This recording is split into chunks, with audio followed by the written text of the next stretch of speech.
Chapter 9:13. Fortunately, it was the Lao's army that came this time, so there was nothing to worry about. In this way, while reminding the messengers of the Golden Border Dynasty not to be careless, they also paid more attention to the mercenary army. In their view, as long as the trump card army did not move, the war would not break out. Even if there was an uncontrollable situation, it would only be a small-scale battle and would not affect the overall situation. Some people even thought that this was clearly a performance of Governor Wuxia Xianxia's strong appearance. He just wanted to scare the Golden Border Dynasty. When this opinion finally became a consensus, even the messengers in charge of mediation were not as enthusiastic as before. However, except for Wuxia Xianxia and He Guang, no one else knew that Yang Chendong, known as the God of War, had arrived at Shangding City and was holding a military meeting there. It had been 15 days since Yang Chendong and Wuxia Xianxia met. In other words, the war would start at any time. Today, Yang Chendong's sudden appearance in the city lord's mansion in Shangding City had really shocked He Guang's subordinates. However, their general He Guang's expression was calm. Obviously, he had already known about this matter. At the beginning of the mission, He Guang was also a group of people who were kept in the dark. Wuxia Xianxia just told him to take 8,000 Lao's soldiers to Shangding City to scare the Golden Border Dynasty's troops there. He Guang himself did not reject this order. He also thought that it was very unsafe to be surrounded by foreign armies in the borderlands. Therefore, after receiving the mission, he set off. Along the way, he deliberately made a noise, as if he was afraid that others would not know about it. When they arrived at Dingxi City, He Guang saw Yang Chendong, who had arrived earlier than them. He turned pale with fright. He didn't understand why the sixth young master would be alarmed by such a simple display of force. But until he met him and received the mission, he realized that it was not a deterrence, but a real attack on the Golden Border Dynasty. He Guang was the general of the Lao army, and it would be difficult to hide anything from him. Therefore, Yang Chendong chose to meet him as soon as possible and told him his strategy, which was to steal the sky and change the sun. With the Lao's army as the base, the 4th Division of the Cold Front Army wore their clothes and pretended to be them. They appeared in Shangding City and quietly completed their pre-war arrangements. Of course, there was still some work to be done. For example, after the Laotian army entered the city, they would need to go back and forth.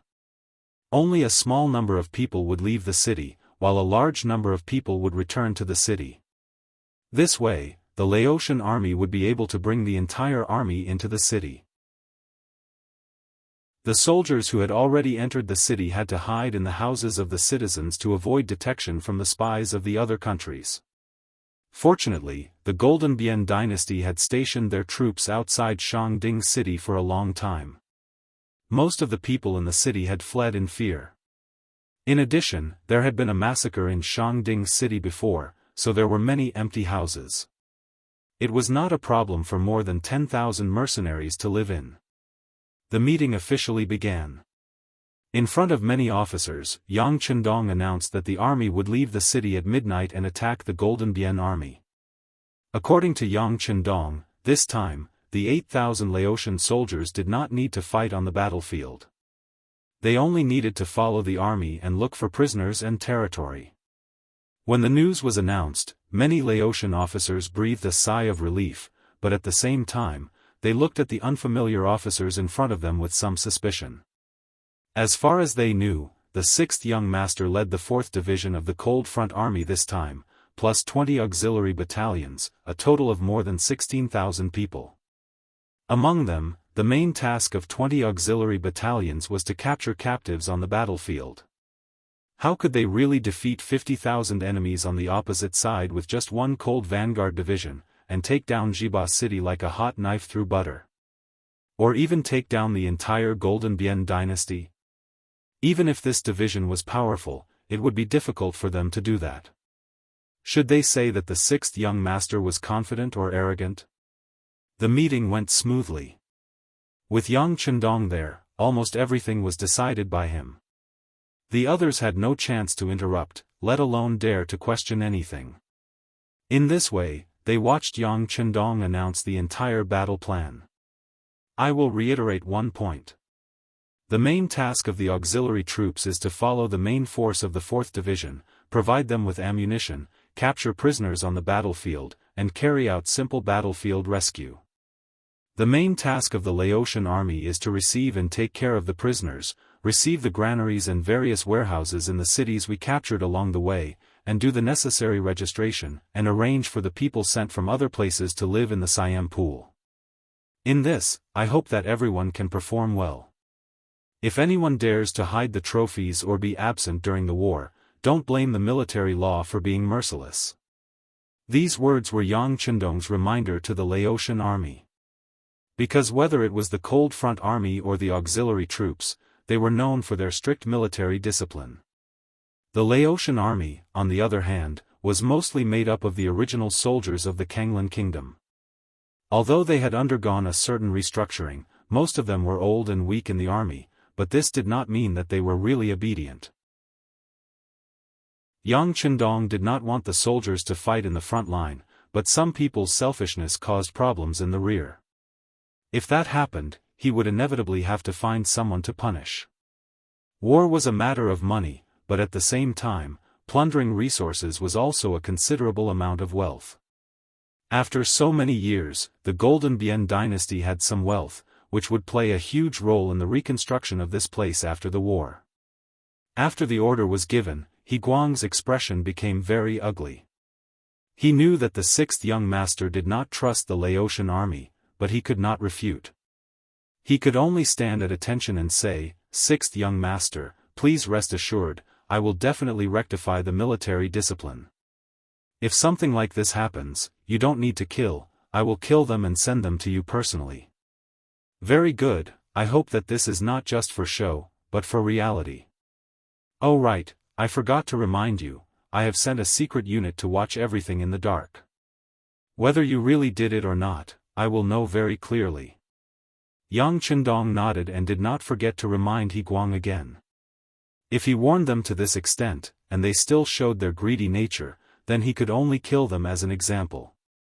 He Guang and the officers of the auxiliary troops quickly left. Only Yang Chendong, Ling Daqiang, and the 4 regimental commanders were left in the room. The 5 of them stood in a line. Yang Chendong looked at them with a smile, and then helped them tidy up their uniforms. You don't need to feel pressured. To be honest, your opponents this time are still very strong.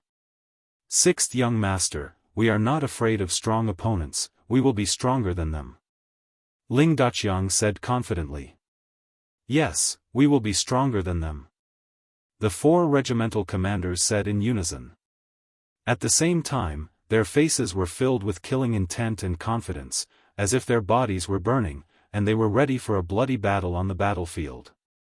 The 4 regimental commanders were the 1st regimental commander, Gao Xiang, the 2nd regimental commander, Yuan, the 3rd regimental commander, Lu Zheng, and the 4th regimental commander, Yi Fengxing.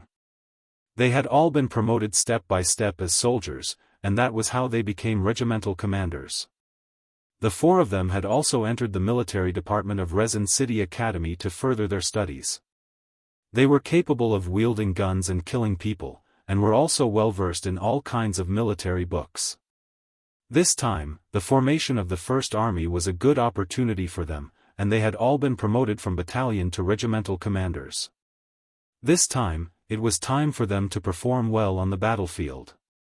As young as they were naturally filled with confidence, and with the most powerful firearms in the world in their hands, they naturally would not put ordinary enemies in their eyes. It was a good thing for an officer to have confidence and morale. Yang Chendong chuckled and said, "It is good that you have the confidence to win. However, I think you have misunderstood my meaning. This time, your opponents are not outsiders, but your own people." Our own people? Including Ling Daqiang, the 5 soldiers were all puzzled. They didn't understand what this meant. Could it be that the 2nd division had also come? If that was the case, then they would be under a lot of pressure. The 2 ND division's commander, Luopa, was second only to Leng Song and the others in the army. Everyone respected him. Yes, our own people. They are a cavalry unit that I formed when I was in the grasslands. Many of them even have foreign faces. Of course, they are all Han now, just like you all. That's right, they have a very resounding name, the world's first cavalry division. Don't say that this young master didn't warn you. Although they are using cavalry sabers, based on the speed of their warhorses, they may not be inferior to you. You must be mentally prepared and not be outdone by others. Yang Chendong had a smile on his face when he thought about the news that the world's first cavalry division would arrive at Shangding City in the afternoon. He was looking forward to seeing who would perform better on the battlefield, Ling Feng or the cavalry. Hearing that it was cavalry, Ling Daqiang's expression became much more serious. Humans were naturally slower than cavalry, but fortunately, they had brought enough bicycles for this trip, so it was not much of a difference. He immediately said, "We are not afraid of any competition. Every one of our soldiers has undergone arduous training and extremely difficult tests. We believe that we are outstanding enough." Yes, that is a good point. However, every one of the cavalry of the 1st Regiment has also undergone strict and even harsh tests before they were able to join the army. They have gone through countless trials of life and death before they were able to achieve their goals. They are not inferior to you in any way. Yang Chendong thought about the bloody battle with Tuachuo Buhua Dehan that lasted for a month. Now that they had undergone several months of arduous training, he believed that Tian Hu would bring him more surprises. Chapter 9:14. After giving them enough pressure, Yang Chenjiang turned and left, leaving Ling Daqiang and the other 4 commanders behind. Their expressions were not good. Because on the table in front of them, there was an introduction about the 1st Cavalry Division. Oh my God, they are all people who participated in the Blood War. Their experience on the battlefield is not something we can compare to. The 1st commander, Gao Xiang, looked at the information seriously and said with a sigh. This opponent cannot be underestimated. The 2nd commander, Yuan, frowned and said. The 3rd commander, Lu Zheng, also said, "That's right." In comparison, although the selection of our soldiers is extremely harsh, they do not have much actual combat experience. Don't be afraid. The 4th commander, Yi Xingfeng, saw that the 3 commanders were trying to diminish his own morale and boost the morale of others, so he said, "We have the strongest guns in the world. This is something that no other army can compare to. This is our advantage." Well said. Ling Daqiang nodded at Yi Xingfeng. Although we have been cooped up in Crimson City for a long time and do not have much actual combat experience, our usual drills are not a joke. The death rate of 3 out of 10,000 in actual combat practice is enough to prove everything. And now is the time to prove our strength. I originally thought that this battle would be too easy and boring. Now that we have such a strong competitor, it is time for us to perform well. We need to use our actions to tell the 6th young master that we, the Cold Front, will always be the strongest.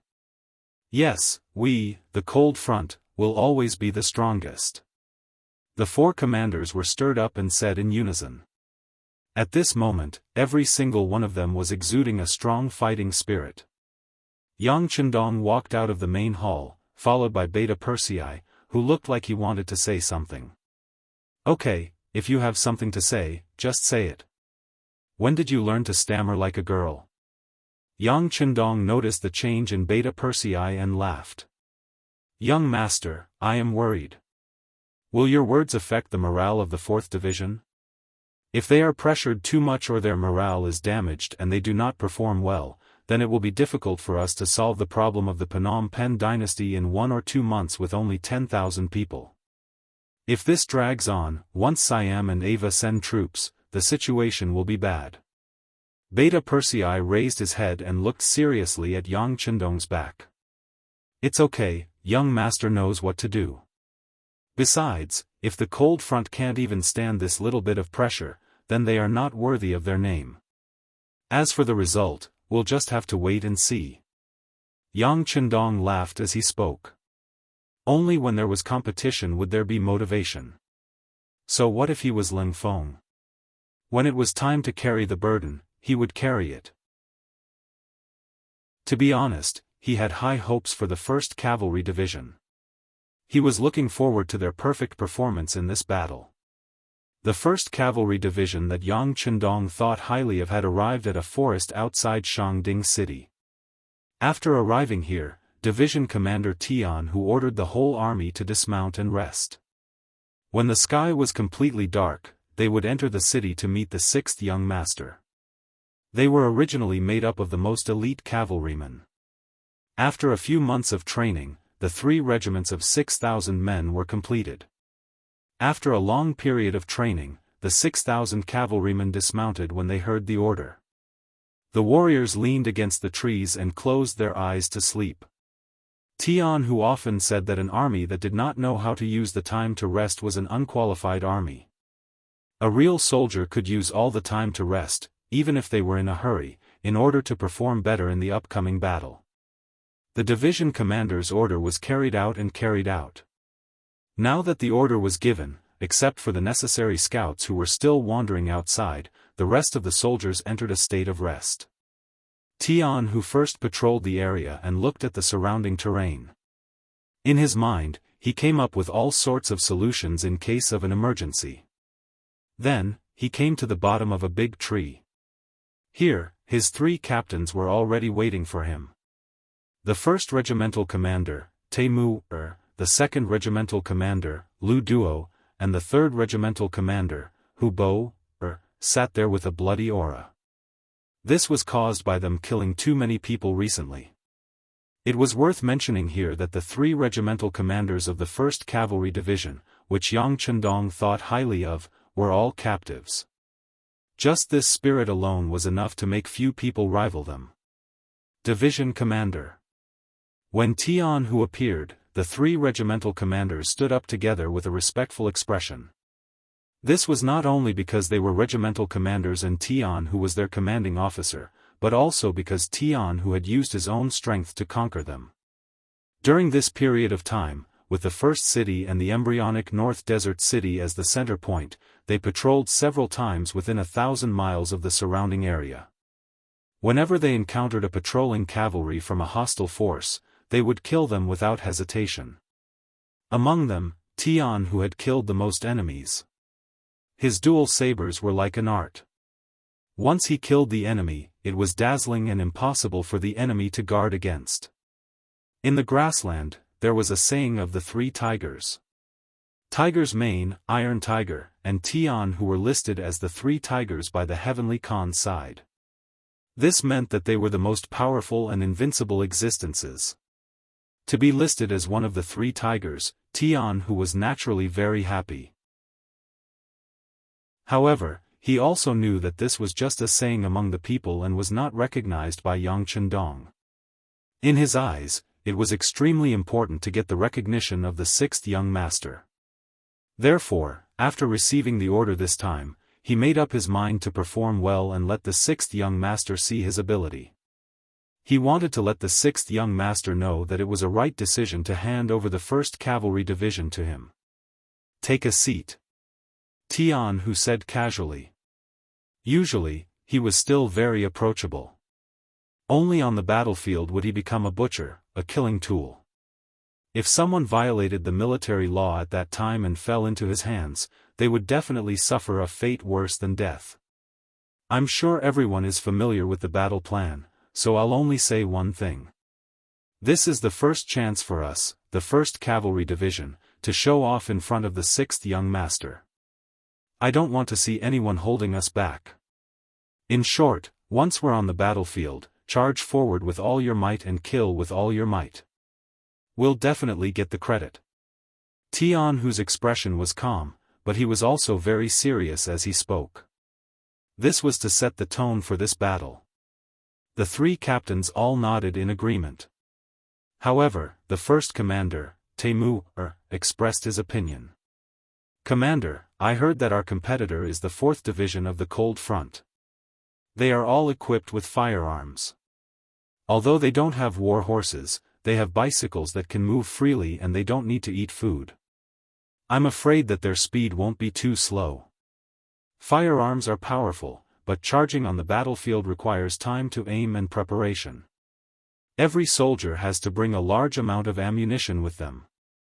This will definitely slow them down. The second commander, Lu Duo, said without a change in expression.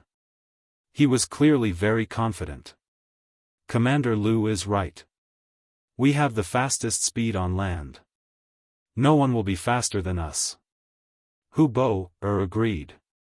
Although they were all surrendered generals, Hu Bo's surrender was still out of everyone's expectations. This person was originally from the Tatar faction. He had seen the army being defeated by the mercenaries with his own eyes. No one knew if he really wanted to take revenge. Because of this, someone had reminded Jianghu that this person could be used. However, he must not give him any real power. He must not be allowed to become a commander. Otherwise, if something happened, it would be a huge problem. Before Yang Chendong left, he had specifically instructed that Jianghu could make decisions for the 1st Cavalry Division. As long as their fighting strength increased and they could win battles, they could ignore the opinions of others. However, in the face of such a huge problem, Jianghu still reported to the new commander, Tiger's Man, and the deputy commander, Shi Bi. After Yang Chendong left the grasslands, the number one person in the military was undoubtedly Tiger's Man. Whether it was seniority, contributions, or influence in the military, no one could surpass him.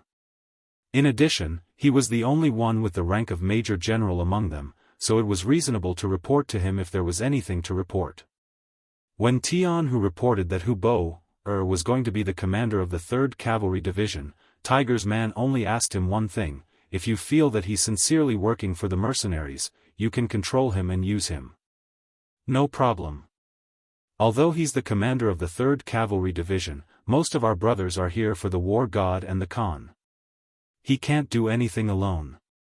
If he dares to betray us, I'll make him regret ever being born. However, he's still a surrendered general, and a newly surrendered one at that. If he's given such a huge responsibility now, what should I say? I'm also a surrendered general. Deputy Commander Shi Bi finally opened his mouth to speak. Jianghu stood at attention when he heard this joke. He knew what to do.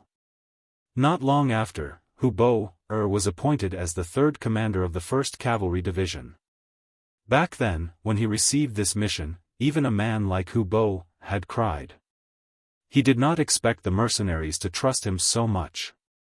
Even if he were to throw 100 jin of meat here, it would not be a big deal. Of course, after receiving this appointment, Hu Bo made a request. He wanted to be the vanguard when the mercenaries attacked Yeshen. He wanted to take revenge for Tuachuo Buhua. If Hu Bo didn't make this request, Jianghu might have been suspicious. However, because of this request, he was relieved and agreed to it in front of Hu Bo. Hence, Hu Bo could be considered a mid-level officer in the mercenaries. Alright, everyone should have this kind of confidence.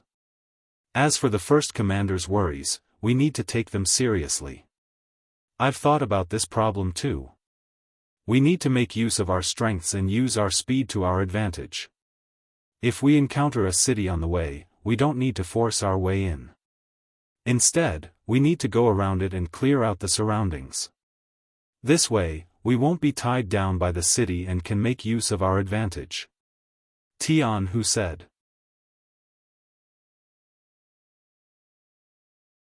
Chapter 9:15.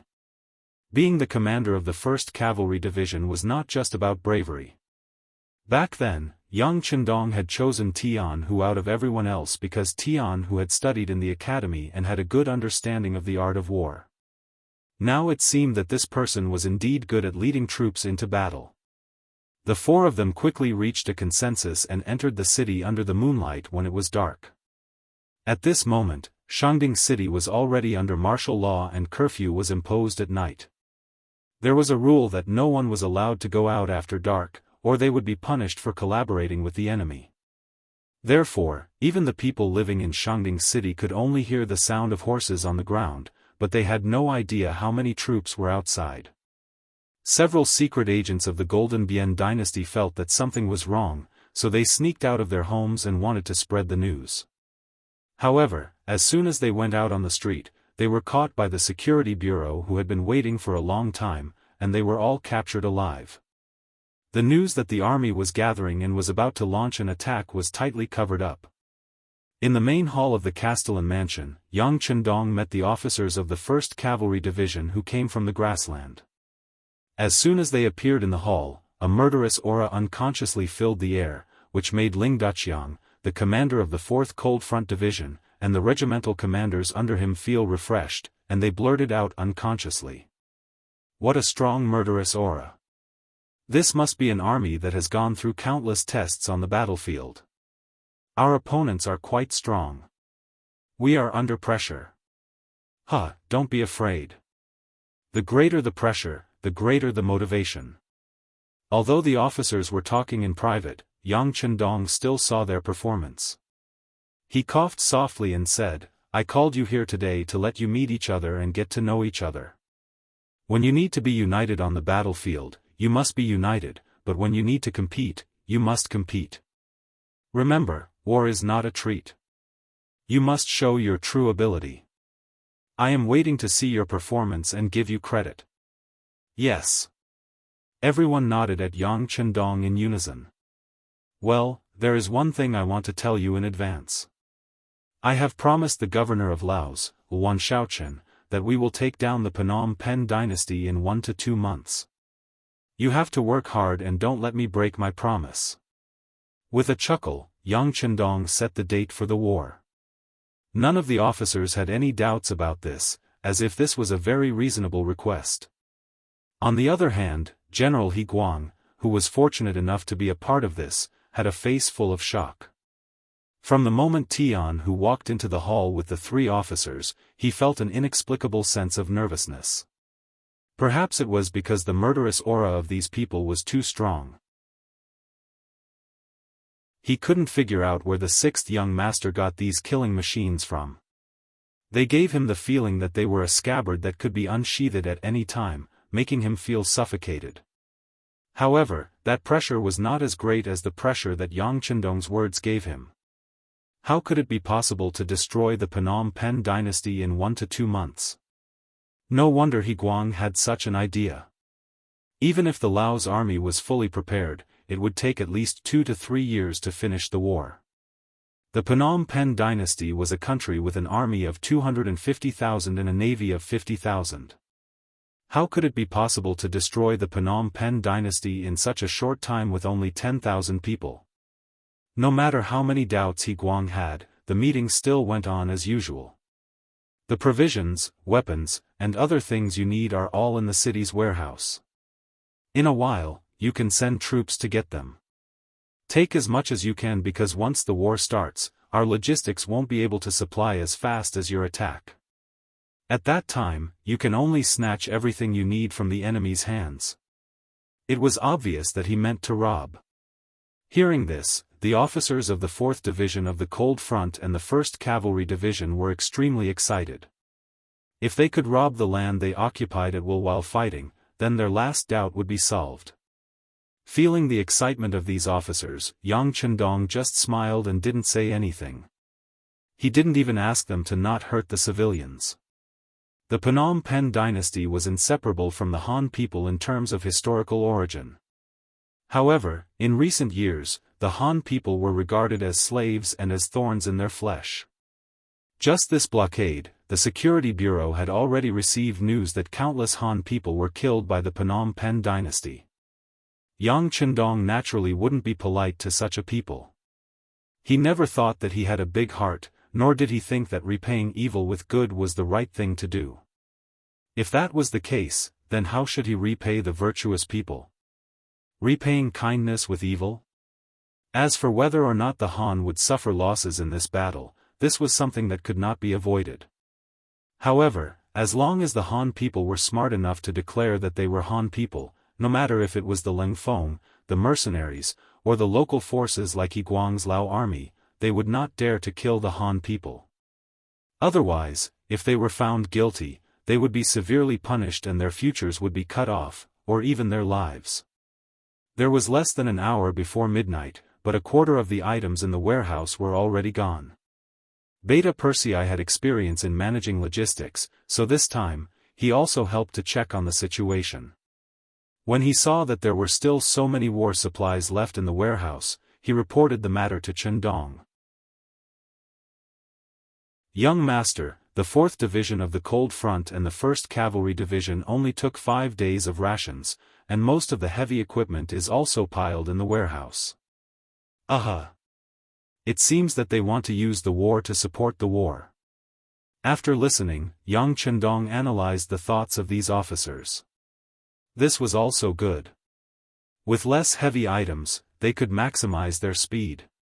This also made Yang Chendong very curious. He was looking forward to seeing the excellent performance of these 2 elite units.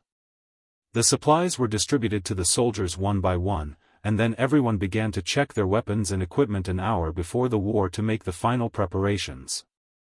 The guns were wiped again and again, and the horses were also fed, which would be more conducive to the horses' speed. Soon, it was almost midnight. Let's go. After the order was given, the east and west gates of Shangding City were immediately opened, and then an army of 8,400 rode out of the city on bicycles, while an army of 6,000 rode out quietly on horses. They avoided the south gate, which was the closest to the enemy. When they all left Shangding City from the east and west, the sound of iron horses galloping on the ground spread out.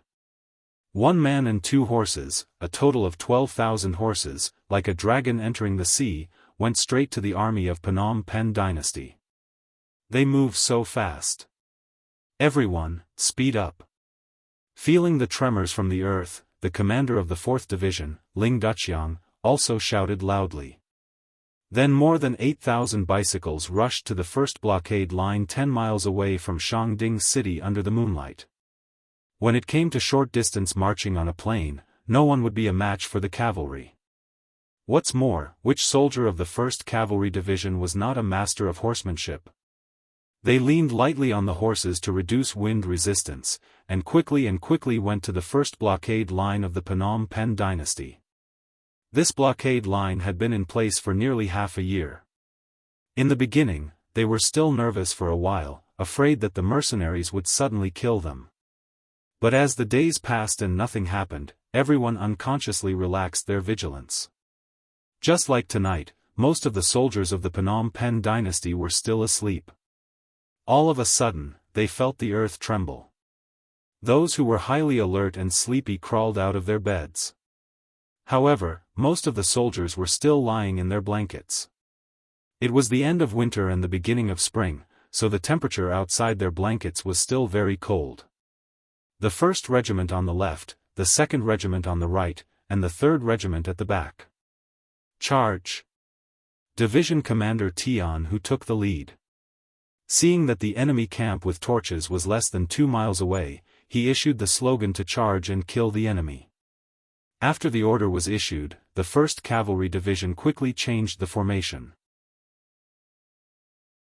The cavalry warriors of the 1st and 2nd Regiment also held a sword in one hand and a shield in the other to prevent the enemy's long-distance bow and arrow counterattack. The distance of 2 miles passed quickly. When they were 100 meters away from the enemy's bows and arrows were shot, but only sporadic crossbows. For the cavalry warriors who were used to Mongolian bows, such arrows were no different from scratching an itch. They either blocked with shields or slashed with swords. Soon, they rushed to the top of the formation. Then, the horses galloped and slashed. One by one, the Phnom Penh soldiers who had no time to react were cut down to the ground. Nearly 500 Phnom Penh soldiers who were responsible for night duty were killed in just one encounter. When the cavalry warriors rushed to the enemy camp and found that most of the enemy's tents were still motionless, the 1st and 2nd Regiments calmly issued the order to throw long hooks and pull the tents. The so-called throwing long hooks and pulling the tents meant that the cavalry threw out long hooks one by one and hung them on the 4 corners of the tents. Then, 4 groups of horses ran in different directions, forcibly tearing the tents apart at the fastest speed. The enemy in the tents was exposed to them without reservation. The cavalry, who had been trained and practiced many times, was in groups of 4.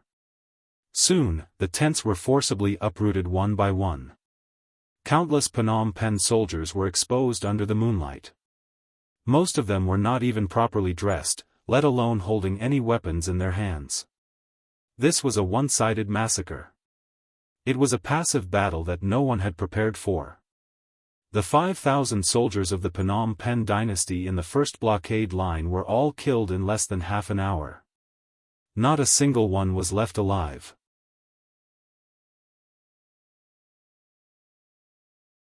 Chapter 9:16. During this period of time, the 3rd Regiment did not remain idle. With their regiment commander Hu Bo as their leader, they charged towards the right camp. Following the example, the 5,000 enemy troops there were quickly wiped out. If not for the fact that Hu Bo had noticed that the 4th Regiment of the Lengfeng Regiment had arrived and was in a hurry to leave, they would not have been able to kill so few of them. "All right, the brothers of Lengfeng are here. Let's retreat." Hu Bo blew a loud whistle, and the 2,000 cavalrymen obeyed the order. Just like when they appeared, they left as quickly as they came, without any hesitation. In less than 3 minutes, the vanguard regiment of the 4th Regiment, Gao Xiang, had arrived on the battlefield. When he saw that the ground was littered with the corpses of the enemy and the gold-rimmed soldiers who were squatting on the ground and trembling in fear, he did not feel any excitement in the face of victory. Instead, he cursed angrily, King World's 1st Cavalry Division, at least leave 2 people for us to kill. The first blockade was broken like a piece of paper. Tian who was not satisfied with the current situation. His goal was simple. He wanted to use a night's time to break through the 5 blockades. When the gates opened in the morning, he wanted to kill his way into the city. This was using speed to fight speed.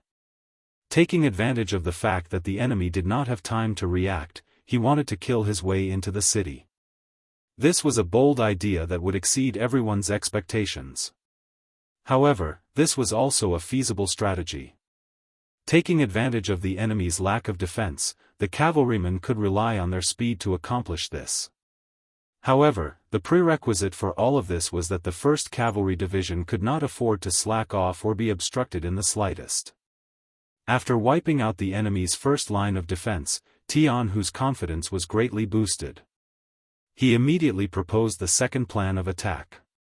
The next line of defense would no longer be attacked by divisions, but by regiments.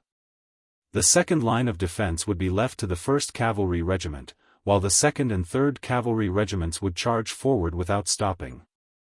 The 2nd Cavalry Regiment would attack the 3rd line of defense, while the 3rd Cavalry Regiment would attack the 4th line of defense. The cycle would repeat, and the 5th line of defense would be left to the 1st Cavalry Regiment, who had just arrived. This way, they could use the least amount of time to break through the enemy's blockade line one by one and achieve the strategic goal of entering Jiba City at dawn. Before the operation, the 3 regimental commanders and the battalion commanders already knew the specifics of the second plan. The division commander gave the order, and the 3 regiments immediately rushed forward at full speed. The facts had already proven that there were only 5,000 people on their side. With just a regiment of 2,000 cavalry, it was very likely that they would be able to wipe them out. The world's 1st Cavalry Division was advancing at an unimaginable speed. Compared to them, the 4 divisions of the Cold Front were slower. However, they were only slightly slower than the cavalry. After all, they mainly relied on firearms, and the weight of the supplies they carried was higher than that of the cavalry. However, they were almost running all the way without any intention of stopping. It was obvious that the cavalry division had helped them set up the first blockade. This made the soldiers of the 4th Division feel very humiliated. They swore that they would repay this humiliation by helping the cavalry division to set up a blockade. Only then could they be considered to be on par with the cavalry division. In order to achieve this goal, the commander of the 4th Regiment, Ling Daqiang, kept urging the cold front to speed up again and again. The wheels under everyone's feet were pushed to the limit. However, when they had just taken down the 2nd blockade line of the Golden Bian Dynasty, the scouts had already reported that the cavalry division had taken down the 2nd, 3rd, and 5th blockade lines in the west. The 4th blockade line was almost destroyed, and the cavalry regiment was heading towards the 5th blockade line. Damn, they divided their forces. The 1st Regiment commander, Zhang Xiang, was shocked. They only used 6,000 people in total, and they dared to divide their forces like this. They are really brave. The 2nd Regiment commander, Yuan, praised sincerely. As expected of the 1st Cavalry Division. This time, our 4th Regiment has a worthy opponent. The 3rd Regiment commander, Lu Zheng, said. In the end, it was the 4th Regiment commander, Yi Xingfeng, who suggested, "Commander, let's divide our forces too. It has been proven that the soldiers of the Golden Bian Dynasty are too weak. We didn't use any firearms at all. We easily broke the 2nd blockade line with our long swords. Yes, divide our forces. We will divide our forces too. Everyone, don't be discouraged. Although our performance in the first battle was not as good as the 1st Cavalry Division, we will definitely get back at them in the future. Because we are the most elite cold front in the world. No one can be stronger than us." Ling Daqiang encouraged the soldiers with his words. However, he didn't notice that he was calling them the 1st Cavalry Division before, but now he was calling them the 1st Cavalry Division. The change in the title alone was enough to show his respect and recognition for the 1st Cavalry Division. Whether it was the 1st Cavalry Division or the 4th Cold Front Division, they were like two flying arrows that pierced into the army of the Golden Bian Dynasty. They broke the enemy's defenses again and again with lightning speed. Except for the 1st blockade line, there was a unit on night duty. There were only a few dozen soldiers on duty at the back lines. Facing the world's strongest army, they were defeated before they could even form a counterattack. The front line kept winning, but the 8,000 auxiliary soldiers and 8,000 Laotian soldiers behind suffered. One of them followed the 4th Cold Front Division, while the other followed the 1st Cavalry Division. Wherever they went, there were dead bodies of the enemy. There were not even many wounded soldiers. A large amount of food and weapons were thrown on the ground for the soldiers to pick up. At first, everyone was very excited. However, after passing 2 blockade lines, the scene was still the same when they came to the 3rd one. They were a little numb.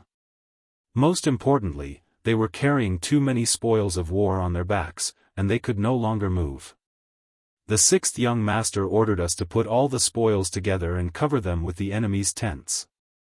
Wait for the other troops behind to come and collect them. The rest of you continue to move forward and find a way to keep up with the main army. The new order relieved the pressure on the 2 logistics troops. Except for a small number of troops left behind to guard the spoils, most of the soldiers moved forward lightly, hoping to catch up with the main army. However, reality told them that they couldn't catch up with the main army. They couldn't even see a shadow of the main army. Yang Chendong also set out from Shangding City under the protection of 1,000 guards. The army in front of him won one battle after another, which made him feel good. Whether it was the 4th Cold Front Division or the 1st Cavalry Division, they didn't let him down. Originally, he was worried that 1 to 2 months was too short to destroy the Golden Bian Dynasty. Now it seems that he should be worried about the lack of backup troops. There were too many spoils on the battlefield and they couldn't be transported. Beta Persei, has the city lord of Shangding City mobilized the people? Yang Chendong asked Beta Persei as he rode the white dragon towards Jiba City. The young master has begun to mobilize. The young master is amazing. He used money to hire the people and let them be our logistics troops.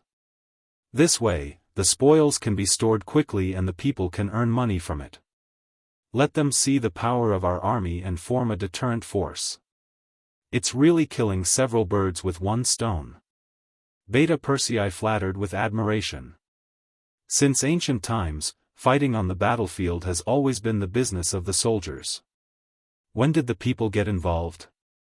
But only their sixth young master could come up with such a method. In this case, there were 70,000 to 80,000 people in Shangding City. Excluding the children of the elderly, there were also 50,000 adult men and women. In this way, it was equivalent to 50,000 more logistics troops, which would greatly reduce the pressure on the army. And as more and more cities were occupied along the way, there would be a lot of Han people in them. Wouldn't they be able to help the army and earn some money for themselves? This kind of good policy that was beneficial to the army and the people, perhaps only their sixth young master could come up with it. Beta Persei didn't know that Yang Chendong was well aware of the importance of the relationship between the army and the people. He was even more aware that the victory of his era was pushed by the people. With the ready-made experience, he was just using it. With the participation of 50,000 people, a large number of spoils of war were quickly carried back to Shangding City by the people who pulled the carriages. The mercenaries made money by counting the weight of the items they brought back. They could earn as much money as they wanted. Soon, the people tied the spoils of war to their bodies. Those who came late had nothing left to take. Fortunately, the mercenaries then gave the sixth young master's order. There were no more spoils of war from this battle, but there would be more spoils of war if they captured other cities. If the people wanted to make money, they could follow behind the mercenaries and there would be many more opportunities. In this way, a very spectacular scene was formed. The two main forces of the mercenaries were charging at the front. In the middle were more than 10,000 mercenaries and logisticians. Behind them were tens of thousands of civilians. Many of the tasks that the logisticians were supposed to do were done by them. This saved them a lot of manpower, allowing them to follow behind the main forces faster and obtain everything they needed. Back to the main topic, after the division of the 1st Cavalry Division, the speed of their advance was significantly faster. At dawn, 3 regiments of 6,000 cavalry had already arrived at a valley 5 miles outside of Jiba City. At this moment, the city gate of Jiba City had not yet opened. In one night, they killed nearly 30,000 enemies and broke through 5 blockade lines in a row. Surprisingly, the 1st Cavalry Division did not have a single death, and only a few dozen people were slightly injured. After a simple dressing, they ate and rested, waiting for the city gate to open to kill.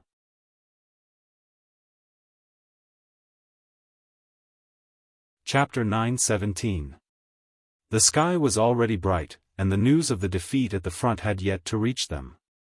Jiba City had already broken through the 4 gates as usual. Some listless gold-rimmed soldiers also walked towards the city gates, preparing for the day's work. Rumble. The earth suddenly trembled, causing the gold-rimmed soldiers who seemed to have not slept enough to look puzzled.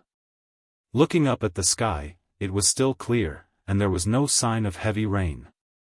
Then where did the thunder come from? Until a soldier inadvertently looked ahead and saw countless black dots in the distance rapidly approaching. He finally couldn't help but shout, "Look! What is that?"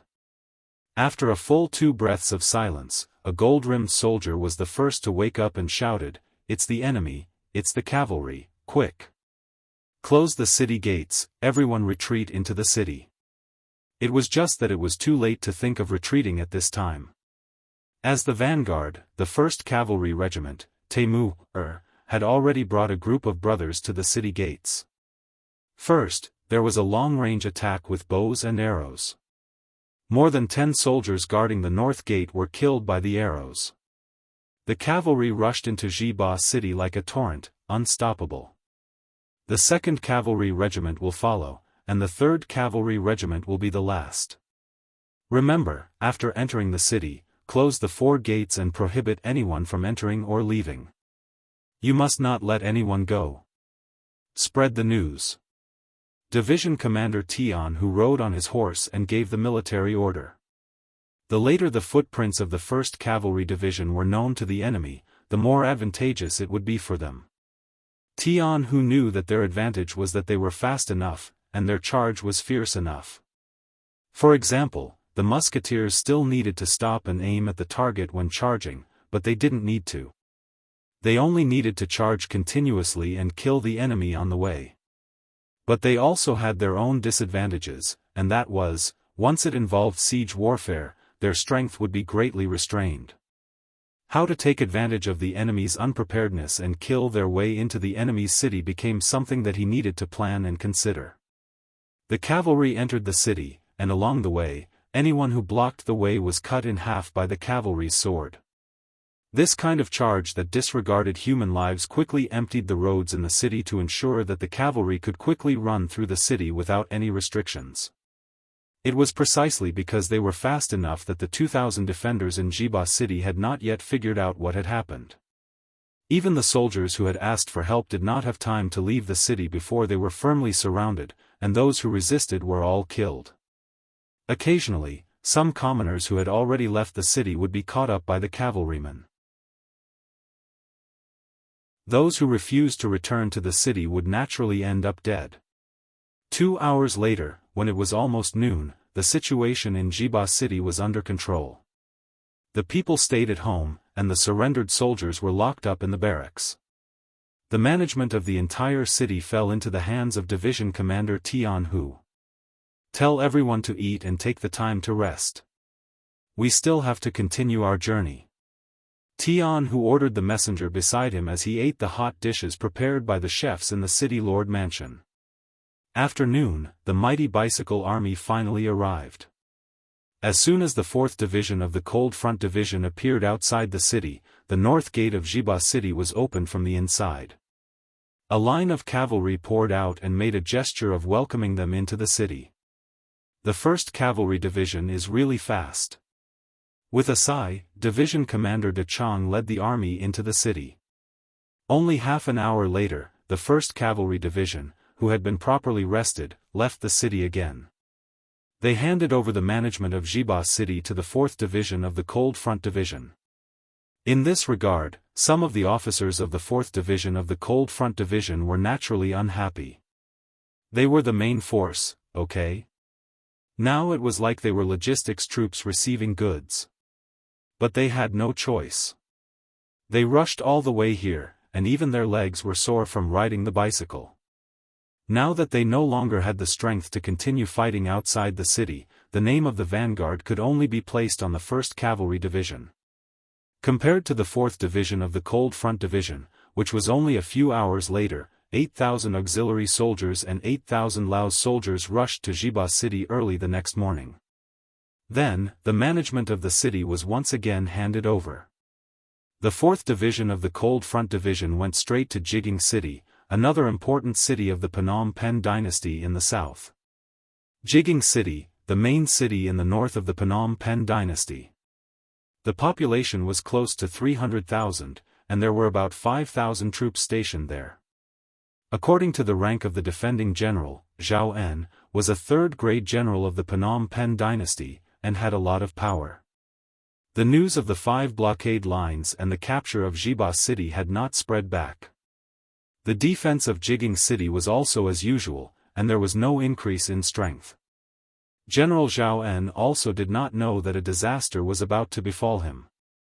He was still in the general's mansion in the city, listening to music and eating as usual. The 1st Cavalry Division, after rushing for half a day and a night, finally arrived 10 miles away from Jianghu City before dawn. The cavalry scouts at the front had already sent back news that there was no place to hide the army outside the north of the city. Thus, Division Commander Tian Hu gave the order for everyone to rest at a spot 10 li away from the city to recover their energy and charge into the city with vigor. This is the information sent by the Security Bureau. This is the location of the city lord's mansion, this is the general's mansion, this is the granary, this is the city's warehouse. Tian Hu hurriedly pointed out 7 or 8 very important locations. He then gave the 3 regimental commanders an order. Once they charged into the city, each regiment needed to occupy and control where they needed to occupy. The sky was bright, and the gate of Jianghu City was wide open. The 1st Cavalry Division, 10 miles away, launched a charge. Just like in Jiba City, the appearance of the cavalry caught the defenders in the city by surprise. Just like in Jiba City, the cavalry did not even have time to close the city gate. Dozens of bows and arrows pierced through the air, and at the same time, the cavalry rushed into the city. Jianghu City fell into the enemy's hands. General Yuan was killed for resisting, and the governor and a group of city officials were captured alive. The only regret was that the fire in the city was lit, and the news of the battle here spread out. Let it spread out. We can't kill all the way to the capital of the Golden Bian Dynasty quietly. Let's wait for the arrival of the 4th Cold Front Division, and the army will rest here. Tian who did not show an angry look on his face. Since it was a sneak attack, they must be prepared to be discovered. They had occupied 2 cities in 2 days, one of which was an important town, and attacked their cavalry team, which was the least good at sieges. This result already made him very satisfied. In the evening, the 4th Cold Front Division was ready to appear. For a moment, the 2 armies converged in Jianghu City. At this moment, when the division commanders and regimental commanders of both sides sat together, there was no contempt in their eyes like before, only admiration. What Tianhu and the others admired was the tenacity of the 4th Cold Front Division. They relied on their legs to pedal the bicycle all the way, and they were not left behind even after 12 hours, which was half a day. Just this tenacity alone was enough to make people respect them. What Ling Dechang and the others admired was the drive of the 1st Cavalry Division. Along the way, everywhere they went, it was as if there was no one around. Such an army, such a powerful force, made them respect them from the bottom of their hearts. Division Commander Ling, the news has been leaked. It is probably impossible for us to sneak attack again. Next, we will have to rely on you to attack Chuanlong City. Tian who talked about the battle in front of them. Since it was a siege, of course, the Cold Front Division, which was armed with firearms, would be the main force. No problem, no problem. Division Commander Tian and the others must be tired from the journey, and the war horses also need to be fed. This battle will depend on the 4th Division's performance. Ling Dechang said with a polite face. In his heart, he felt a sense of exaltation. Along the way, the 1st Cavalry Division had always been ahead of them. This time, they could finally perform well. Okay. Tian who still had a calm face as he replied. Perhaps he understood Ling Dechang's meaning, or perhaps he didn't. However, they were all members of the mercenary army, and there were some jobs that required cooperation. Ling Dechang laughed and left. Tian who then said to the soldier beside him, informed the 3 regimental commanders to let them and the soldiers rest well. There will be a big battle soon. The 4th Cold Front Division moved quickly. Perhaps they were eager to show off. On the afternoon of the 2nd day, when the 4 auxiliary battalions in charge of receiving the captives arrived, they handed over the mission of guarding Jianghu City.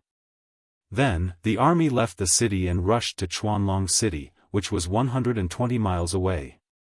Standing on the city gate tower, Taimu watched the 4th Cold Front Division leave the city. He couldn't help but ask, are we handing over the mission of being the vanguard? Of course not. But for now, rest is the priority. Tian who shook his head and then ordered the 3 regimental commanders.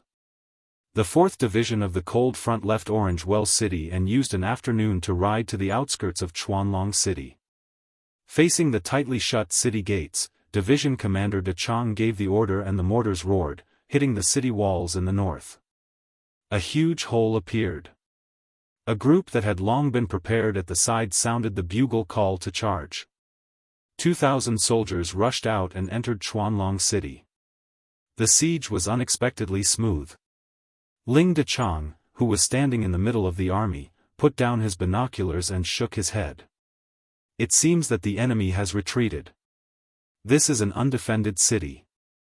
It could be a trap. A trap?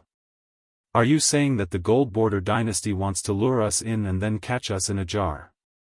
Yuan immediately realized that his analogy was inappropriate. He quickly shut his mouth. It doesn't sound nice, but that should be what it means.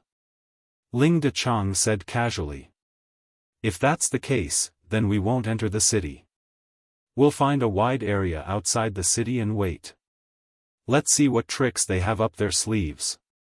The 3rd Regiment Commander Lu Zheng snorted.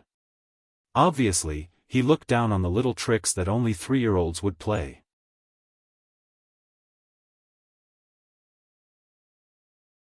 Chapter 9:18. Commander Yi, what do you think? Ling Dechang seemed to value Yi Xingfeng a lot, or maybe he was very democratic. In any case, every time he discussed something, he needed everyone to express their opinion. The 4th commander, Yi Xingfeng, narrowed his eyes. We can do as Commander Lu says, but if we do that, the enemy will definitely not attack rashly. If that happens, we will lose a chance to kill the enemy. What do you mean? Are we going to jump into a trap even if we know it's one? Is it just to lure the enemy? 3rd Commander Lu Zheng saw that Yi Xingfeng was going to reject his suggestion, so his voice carried a trace of doubt. If we want to kill more enemies, then we should jump in. The 6th young master has taught us a lesson. Only by eliminating the enemy's strength to the greatest extent can we establish an invincible foundation. I just don't want to miss a chance to kill the enemy. Sigh, it would be great if Under Heaven's Cavalry Division No. 1 moved with us. With their cooperation, even if it was a trap, we could easily tear a hole in it. Yi Xingfeng said honestly. He had no intention of targeting Commander Lu Zheng. It was just that in a war, there were differences between the main force and the cooperation. It was normal to have different opinions, but to have grudges because of work was a serious work problem. Long before the battle, Yang Chendong had told them that if they found any grudges between officers of the same rank due to work, the wrongdoer would be severely punished. It was even possible that they would be stripped of their uniform and be expelled from the army. This was just one of Yang Chendong's strategies. It was to prevent disunity between officers. This was because the result of distrust could cause a war to go from victory to defeat. Yi Xingfeng thought of this and didn't want to argue with Lu Zheng. Lu Zheng seemed to have thought of something as well. He didn't argue with Yi Xingfeng and chose to keep quiet. Since he had already expressed his opinion, what to do next would be up to his division commander. Ling Dechang didn't care about the opinions of his subordinates. It was normal to have disagreements at work. Since he was able to take on the role of commander of Lingfeng, there was no problem with his personality. What he was thinking about now was whether he should enter the city or not. Just as Yi Xingfeng had said, once they entered the city, there would naturally be dangers. It was even possible for them to be surrounded. However, if they didn't enter the city, the enemy wouldn't appear. In this way, they wouldn't be able to severely damage the enemy's strength. Once the army enters the city, I don't believe that with the strength of our Cold Front Division, we will be afraid of these gold-edged soldiers. As for the 1st Cavalry Division, they are too tired from being the vanguard. Let them have a good rest in Orange Well City tonight. Ling Daqiang finally made the decision to enter the city. In his view, in front of great strength, all schemes were useless. This time, their 4th Division was going to use their military might and fighting strength to tell the enemy that in front of them, all schemes were like clowns jumping on a beam. They would be useless. The division commander gave the order and the 2nd, 3rd and 4th regiments as well as the division battalions began to enter Chuanlong City. As soon as they entered the city, they immediately occupied 4 city towers, overlooking everything inside and outside the city from a high vantage point. Leng Feng's 4 divisions entered the city. This scene was discovered by the scouts of Jin Bian Dynasty in the distance. Then, the news spread. Jin Bian army, who had already retreated from Chuanlong City, and reinforcements from Suwang City arrived one after another. They surrounded Chuanlong City from 4 different directions. As expected, it was a trap. Standing on the city tower, Ling Daqiang saw the 30,000-strong army of the Gold-Edged Dynasty through his binoculars. He even saw the trebuchets and other siege weapons among the enemy troops. Give the order, the soldiers will guard the 4 city towers in company units. The other soldiers should take the time to rest and wait for dawn to counterattack. Ling Daqiang didn't expect the enemy to surround the city. On the contrary, he became excited because of the enemy's appearance. In his view, this would be a counterattack without any suspense and the final victory would belong to him. However, there was one thing he didn't expect, which was that there was a tactic called the center blossoming. From the moment the warning fireworks were lit on Jianghu City, Chuanlong City was ready to abandon the city after receiving the news. This was originally a high-level secret of the Gold-Edged Dynasty's military. Even the Security Bureau didn't know about it. That was, once the city couldn't be defended, they would abandon it and use the center blossoming to inflict heavy damage on the enemy troops. Then, they would win the war. To put it bluntly, they would give up the city first and wait for the enemy to enter the city. Then, they would set the city on fire at the right time to interfere with the enemy's arrangement in the city. Then, they would work together to eliminate the enemy. And now, they were using this method.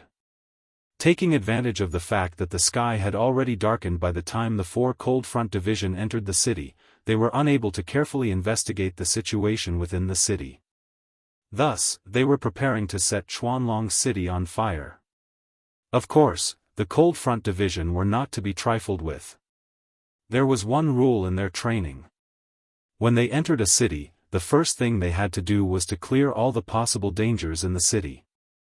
In fact, they did this, but the direction was a little wrong. They mainly cleared out the mayor's residence in the city. They didn't search the general's residence, the granary, the storehouse, and other important places where the people gathered. After all, there were too many places like this, and it was far from being clear in a short time. Moreover, the Cold Front Division had the 95 style.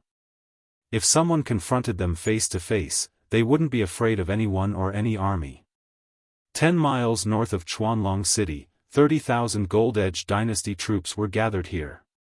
The leader was one of the generals of the Gold-Edged Dynasty, Hamo. He was originally a general sent by the dynasty to guard Suwang City. This time, after hearing about the incident in Jianghu City, he mobilized 10,000 guards in Suwang City. In addition, the guards in some nearby cities gathered together with the soldiers who escaped from Chuanlong City. In a very short time, they set up such a pocket and waited for the mercenaries to enter. After the scouts in front of him sent news that the mercenaries had blasted open the north gate of Chuanlong City, he became very nervous. He even regretted not leaving a few thousand people to guard the city. At least, he could create a false impression for the mercenaries that Chuanlong City was not intentionally given up by him, but was taken by force. This way, the other party could enter the city and trick them. Hamo prayed in his heart that the mercenaries must enter the city. Otherwise, all his preparations would be in vain. Not only that, he might even be accused of giving up on Chuanlong City and retreating without a fight. Amidst his nervousness, time seemed to pass very slowly. When the scouts sent news that the mercenaries had all entered the city, and there were nearly 10,000 of them, Hamo's anxious heart slowly relaxed. Nearly 10,000 enemies were now surrounded by him. With 3 times the number of soldiers and the support of the people in the city, Hamo seemed to see a golden path in front of him. What were mercenaries? Even General Dagan and General Hun-sen had been defeated by such a powerful enemy. If he defeated them, wouldn't that prove that he was more powerful than these 2 generals? At that time, everyone would think highly of him. At that time, wouldn't glory, splendor, and wealth be within reach? Excited, Hamo began to mobilize his troops. Of the 30,000 soldiers under him, 20,000 were sent out, 5,000 to each gate. He wanted to teach the mercenaries a lesson. The outside of Chuanlong City was completely surrounded. Inside the city, Ling Daqiang did not panic in the slightest. At this moment, he was only waiting for the enemy to take the initiative to attack. Then, he would let the enemy know that in the face of great power, this so-called siege was a joke.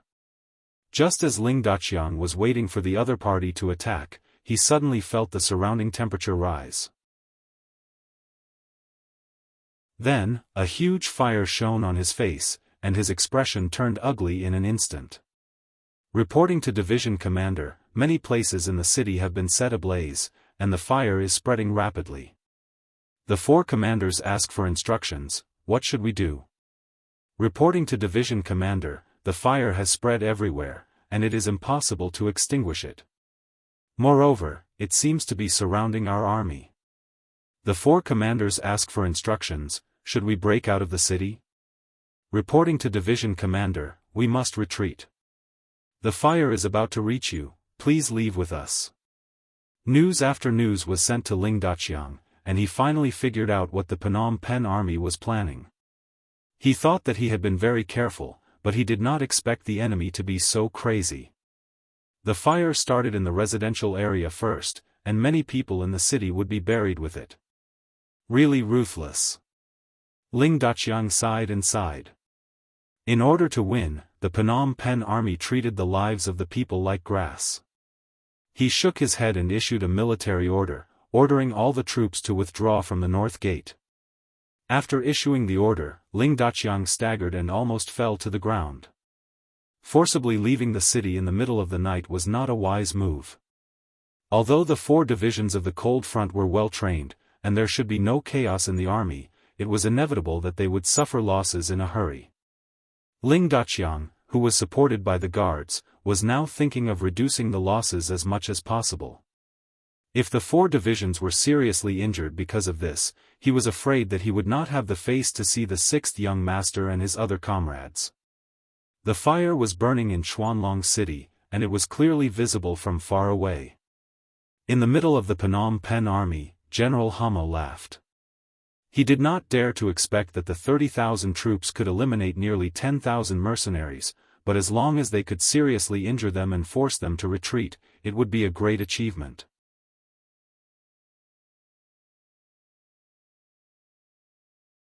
Chapter 919. The golden path was right in front of him, and it was only a matter of time before he was made a marquis. At this moment, Hamo felt that the air was so fresh, and life was so beautiful. However, all of this quickly disappeared. A group of cavalrymen had entered the battlefield at some point in time and were heading straight for the side of his army. Kill. Don't leave a single one alive. Tian, who rode on his horse and waved his 2 swords as he killed his way into the middle of the Phnom Penh army. One by one, the unprepared Phnom Penh soldiers were cut down under their horses. The sudden appearance of the 1st Cavalry Division was completely out of Hamo's expectations. Faced with this sudden attack, the Central Army did not even last half an hour before collapsing. Even more people were scared out of their wits in the face of this murderous god from hell. They did not even have the courage to fight and turn to flee. More and more deserters appeared, and Hubo led the 2nd Regiment to attack from the left flank. Wherever they went, it was like hell on earth, and those who stood in their way were either dead or heavily injured. Their sharp sabers beheaded enemy after enemy, and the morale of the Phnom Penh army was completely crushed. Seeing the heads of the soldiers sent flying in just a few moments, Hamo was also scared out of his wits. He abandoned his army and fled under the protection of some of his personal guards. There's an enemy cavalry unit over there. Chase after them. Hubo led the charge, and after killing a dozen enemies, he saw Hamo fleeing and immediately led the 3rd Regiment to chase after him. The 1st and 2nd Regiments also entered the battlefield at this moment, and began their work like reaping machines. Originally, victory was in their grasp, and even victory was right in front of their eyes. However, the sudden appearance of the world's 1st Cavalry Division changed the situation. With Hamo's escape, the Central Army fell into chaos, and the entire army lost a unified commander. When the 4th Regiment of the Cold Front Division retreated from the north gate of Xuanlong City, they did not see the Central Army that was supposed to be gathered here. There were only 5,000 enemies that were supposed to be here. Open fire, exterminate them. There were only 5,000 enemies. The 1st Regiment commander immediately gave the order to counterattack. The 2,000 soldiers of the 1st Regiment took turns to provide cover as they charged towards the 5,000 enemies. The Gold Edge army outside the North Gate was very excited when they saw the mercenaries appear. They were waiting for the reinforcements outside the other gates to arrive. Then, they could rush forward with their large number of soldiers. As long as they could fight with the mercenaries, the power of the other party's flintlock would be greatly hindered. With their strength, they might win the final victory. However, after waiting for a long time, not only did they not see any reinforcements, they instead received a piece of shocking news. The main army had been disrupted by the mercenaries' cavalry, and Hamo had already fled towards Suwon City. Where did the cavalry come from? Or was this simply the mercenaries' plan to beat them at their own game? Thinking that this might be the other party's plan, the 5,000 soldiers of Phnom Penh who were guarding the North Gate were in a mess. They thought that they had set a trap and were going to deal with others. Only then did he realize that he was the one who had fallen into the trap. Even so, how could they still dare to stay here and wait for the other party to eat them? Before they could charge, the 5,000 soldiers retreated in chaos. Without any threat, the 1st Regiment quickly steadied themselves. Then, the 2nd, 3rd, and 4th Regiment, including the last division's battalion, safely withdrew from Chuanlong City. Although they were covered in dust when they left the city, and hundreds of soldiers were slightly burned. No one paid with their lives for this. Most importantly, the army withdrew safely and did not encounter the siege outside the city as they had imagined.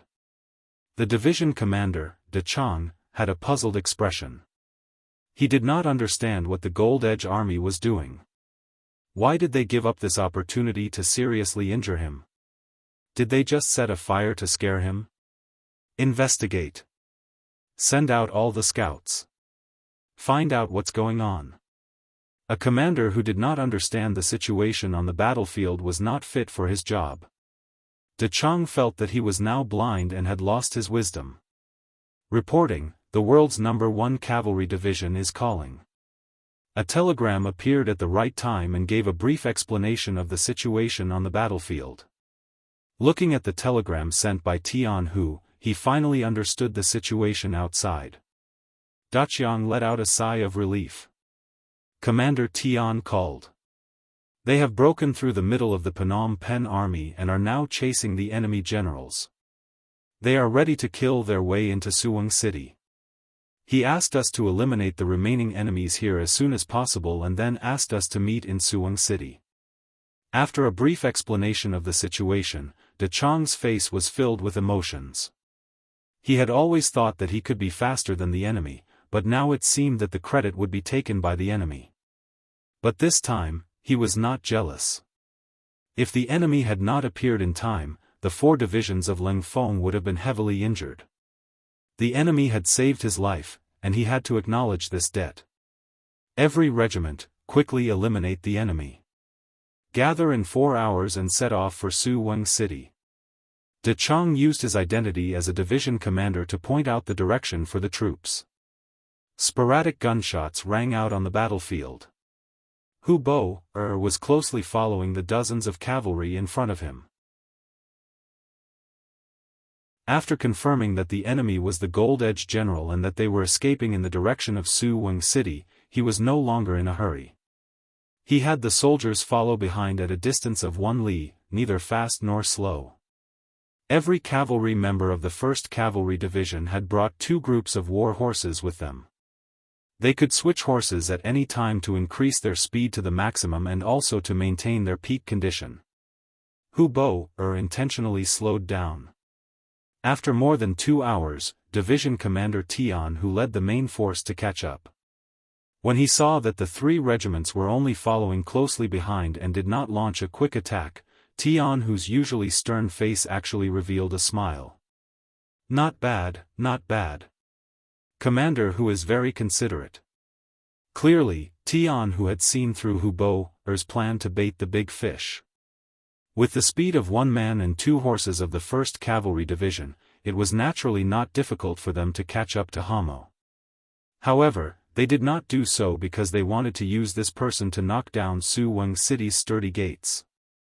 News of their appearance had already spread. It was impossible to sneak into the city like before. Cavalry sieges were ultimately a weakness. If they could not sneak in and force their way through, they could only rely on their wits. Hamo was a very good bait.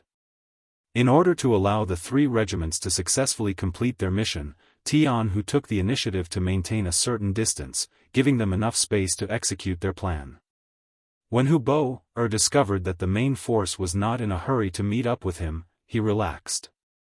Since his division commander had already understood his intentions, he would just have to perform well.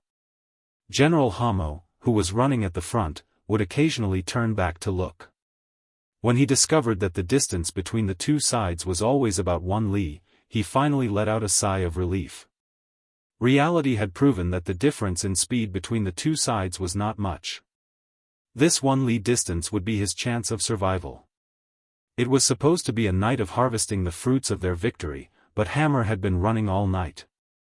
Around noon the next day, the gates of Suwang City finally appeared in his line of sight. At that moment, he felt like crying. "Everyone, your blood will not be shed in vain. I will take care of your families. Right now, this general orders you to bring up the rear and buy time for me to enter the city." When they were 4 li away from the tightly shut gates of Suwang City, Hamo revealed his true appearance and ordered his personal guards to bring up the rear. Behind them was the 1st Cavalry Division. If they stayed behind, they would undoubtedly die. But even if Hamo gave the order, if they disobeyed, they would still die. Moreover, their families would not be taken care of. At this moment, the dozens of bodyguards revealed pained expressions on their faces. "General, you must do as you say. I'll leave my mother in your care. General, my son is still young. I hope you can take care of him for a few more years and help him grow up. General, my father's health is not good." The personal guard spoke to Hamo as if they were leaving behind their last words. Then, when they were 1 li away from the gates, the several dozen riders stopped and turned their horses around, preparing to fight to the death and buy time for the general to enter the city. Hamo nodded one by one. He would agree to any request made by his personal guards, but only he knew whether he would really do it. His personal guards stayed behind to bring up the rear. He rode alone to the northern gates of Suwang City and shouted at the top of the city tower, "I am General Hamo. I have important military intelligence to report. Open the gates immediately and let me in. General, the enemy is behind you. It's too dangerous to open the gates now." A centurion guarding the city looked at the unidentified cavalrymen who were only a mile away from the city gate and said while spinning his legs, "If you can't report this important intelligence to the king, then you will all die. All of you will die. I order you to open the gates now. Hurry." Hamo did not care. He had fled for an entire night and half a day, sacrificing all of his personal guards, all for the sake of his life. To achieve this goal, he had constantly roared and threatened. Hamo's rank in the army was very high. Now that he had given the order, the centurion was forced to open the gates, since there was no general guarding Suwang City. As the gates opened bit by bit, Hamo's face was filled with excitement. When he thought about how he could finally live, he happily turned around. When he turned around, he immediately felt his soul leaving his body. 2 of his 3 souls were gone. He did not know when, but the several dozen personal guards he had left behind had already turned into corpses lying on the ground. The enemy cavalry behind him was less than an arrow's throw away. "Ah! Open the gates! Open the gates!" Hamo's thirst for life made him shout loudly. At that moment, as if the heavens had heard his prayers, the gates finally opened halfway, allowing a cavalry to enter.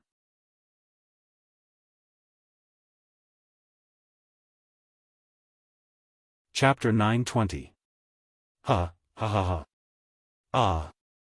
Just as Hammer was about to enter, he suddenly felt a sharp pain in his back. When he looked down, he saw a sharp arrow protruding from the left side of his chest. His expression quickly froze, and with a plop, Hammer fell off his horse. It was Hubo who shot the arrow. After severely injuring Hamo with an arrow, he was the first to arrive at the city gate. With a swing of his saber, a gold-rimmed soldier who was about to close the gate was cut down to the ground. The city gate was half opened, giving the remaining cavalrymen an opening to enter. They were like great white sharks that had smelled blood and took the opportunity to enter. Men, tie this man up. Thinking that he had captured the enemy's general alive, Hubo ordered his men to take him down. Then, he and the others pushed the half-open gate open completely. At this moment, Tian who arrived with the 1st and 2nd regiments. The army successfully entered the city. The bravery of the cavalry was not something the gilded border soldiers could resist. With the speed of the war horses, the front of the gate was soon littered with corpses. The mercenaries had entered the city. As soon as the news spread, the gilded border soldiers at the other gates fled madly. At this moment, they only wished their parents had given them 2 more legs. The officials of the gilded border dynasty who were in charge of the defense of Suwang city all fled when they heard that the mercenaries had suddenly entered the city. Some even left their families behind, hoping to escape with their lives. No one would have thought that a strategic location like Suwang city, the gateway to the capital of the gilded border dynasty, would be given up just like that. There was not even a decent resistance. As it turned out, the speed of the 1st Cavalry Division's attack exceeded everyone's expectations. Tian who entered the city and quickly took over the 4 gates, as well as the granaries and storehouses. They did not act rashly. There were tens of thousands of soldiers and hundreds of thousands of civilians in the city. They only had 6,000 people. If something unexpected happened, the weakness of their forces would be exposed. It might even lead to a strong counterattack. Guard the 4 gates and the important places. Don't worry about the other places. Just let them do whatever they want. The commander gave the order, and the cavalry naturally followed it.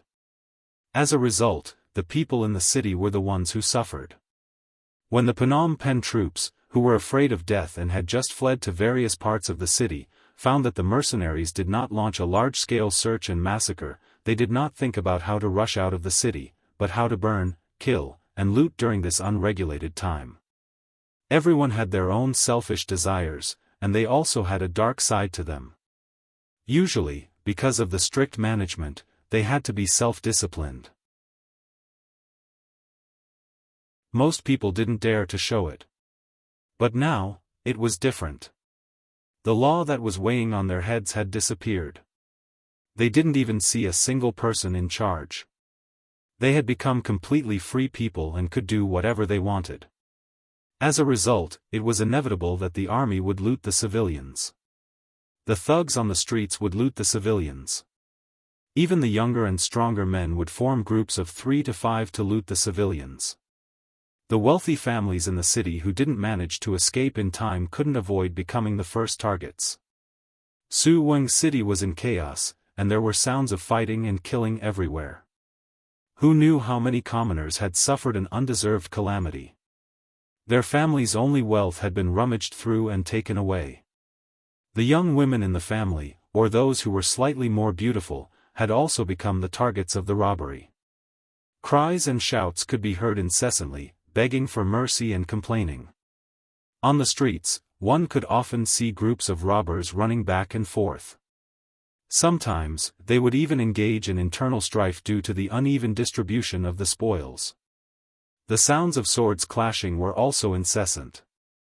Standing on top of the 4 city towers, one could roughly see what was happening in the city center. Tian who called the 3 commanders to inquire about the situation. But when it came to the civil strife in the city, no one mentioned it. This kind of internal strife was beneficial to the mercenaries. More importantly, after this internal strife, the people here hated the bandits far more than they hated them. Moreover, the mercenaries could enter in the name of suppressing the bandits and take the wealth that originally belonged to the people from the bandits openly. They didn't have to worry about being criticized by others or being pressured by public opinion. Half a day later, the 4th Division of the Lengfeng Army entered Suwang City. A day later, the first batch of 4 battalions of auxiliary soldiers entered the city. 2 days later, Yang Chendong arrived in Suwang City under the protection of 1,000 guards. Along with him were 10 battalions of auxiliary soldiers and 5,000 Lao army soldiers. Their strength continued to grow. After 4 days of looting, Suwang City was in chaos. On the streets, there were women and old people who had been killed, as well as men who had killed each other. The doors of some houses were wide open, indicating that they had experienced an inhumane robbery and that their houses had nothing on them. It's time to end this. Pass the order down, reel in the net. Anyone who resists, kill. Yang Chendong stood on top of the southern city tower, looking at the burning Suwang City, and said with a hint of anger. This scene was not out of Yang Chendong's expectations. Perhaps this was part of human nature. Before the war, Yang Chendong had thought of all sorts of possibilities. He even thought that after this battle, the Kim Bien dynasty would suffer heavy losses. But this was war, a game where either you die or I live. There was a saying that mercy to the enemy was cruelty to oneself. Since Yang Chendong already knew about the story of the farmer and the snake, he would not let it happen again. Otherwise, in the near future, the ones who would die would be the Han people.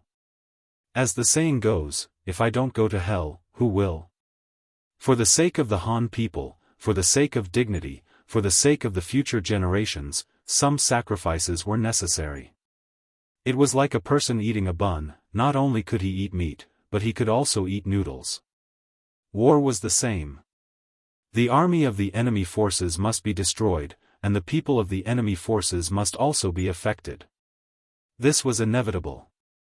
I hope the world can be peaceful in the future. After today's battle, Yang Chendong didn't dare to hope that there would be no more wars in this world, but at the very least, it could last for a few more years. It could give the people more time to live in peace and a better environment.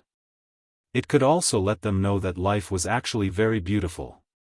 Send a message to Yunk and ask him to persuade the Kim Bien royal family to surrender. If there is no news after 2 days, we will launch a new round of attacks. The attack was so smooth, especially the excellent performance of the 1st Cavalry Division, which was somewhat beyond Yang Chendong's expectations. Now it was time to force the other party to surrender. Kim Bien City, the capital of the Kim Bien dynasty. The news of the mercenary army's invasion and the capture of Jiba, Orangewell, Chuanlong, and Suwang City spread throughout Kim Bien City.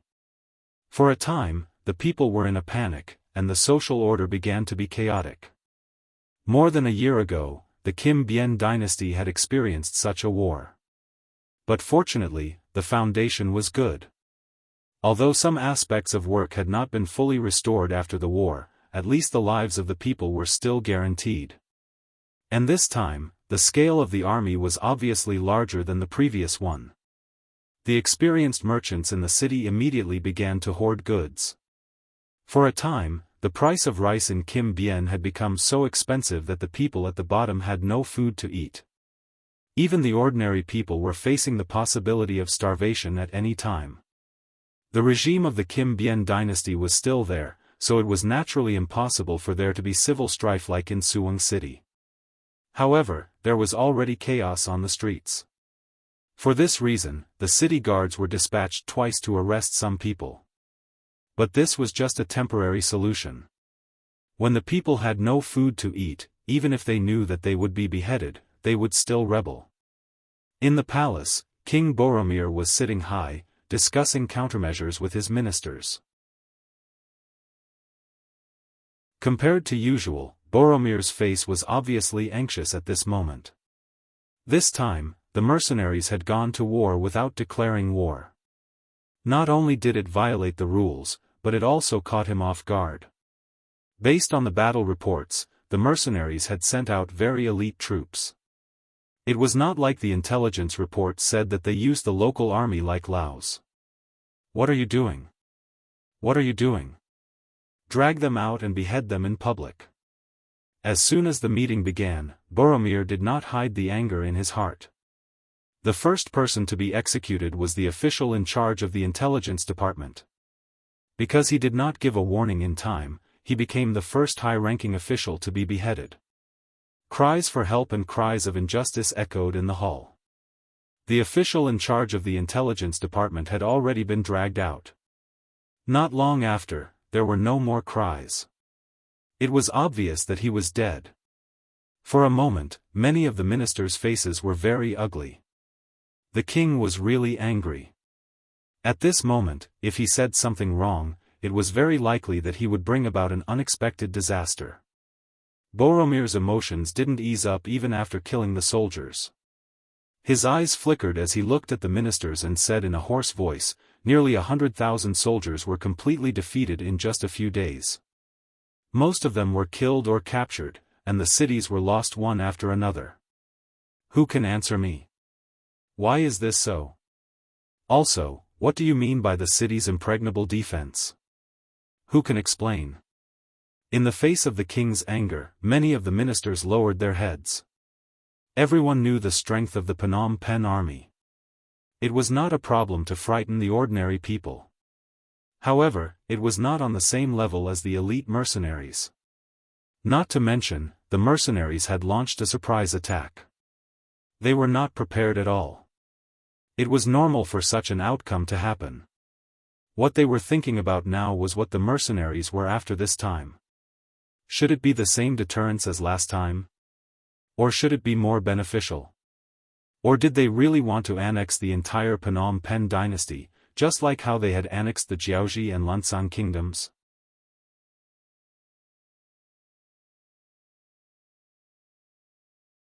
Chapter 921.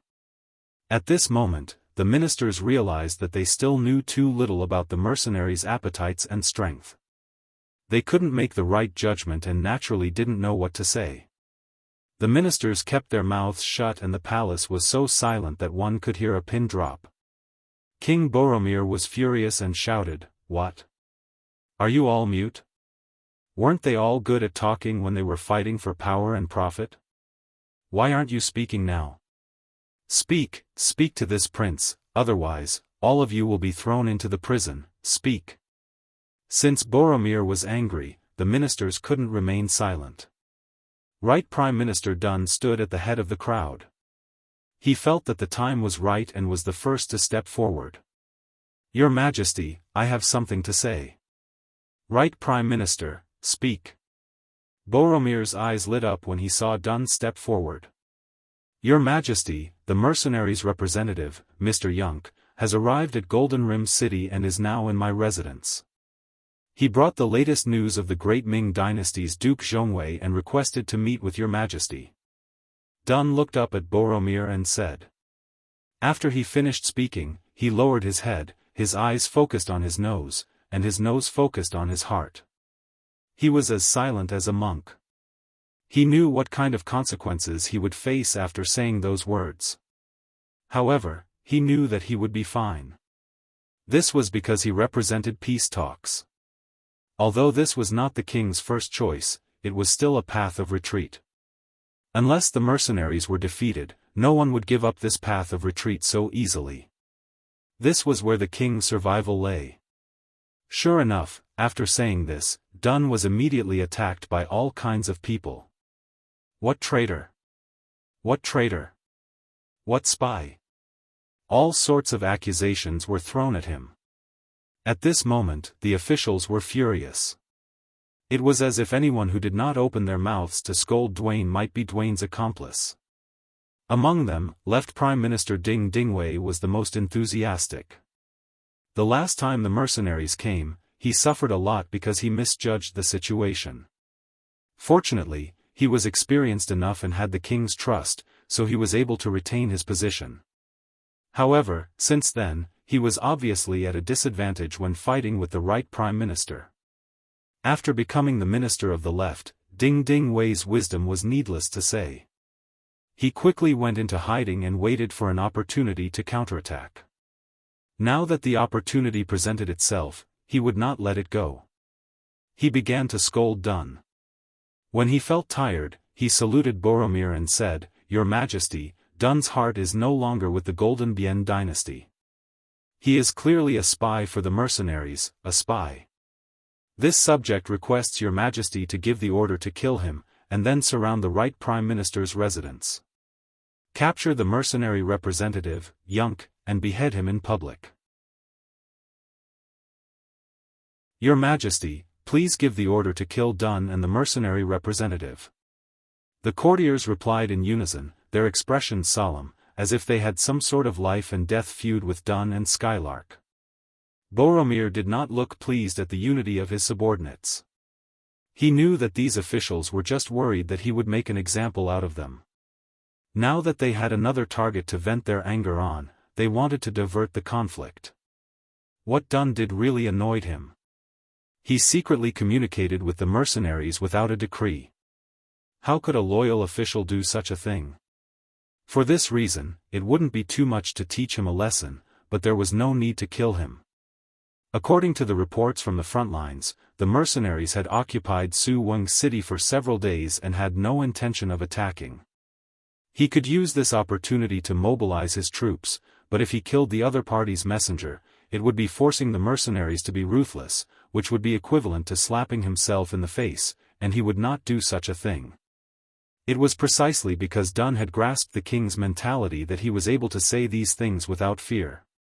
Now that the courtiers had shouted their request, they only needed to wait for Boromir's answer. At this moment, Dun raised his head and looked at their high and mighty king.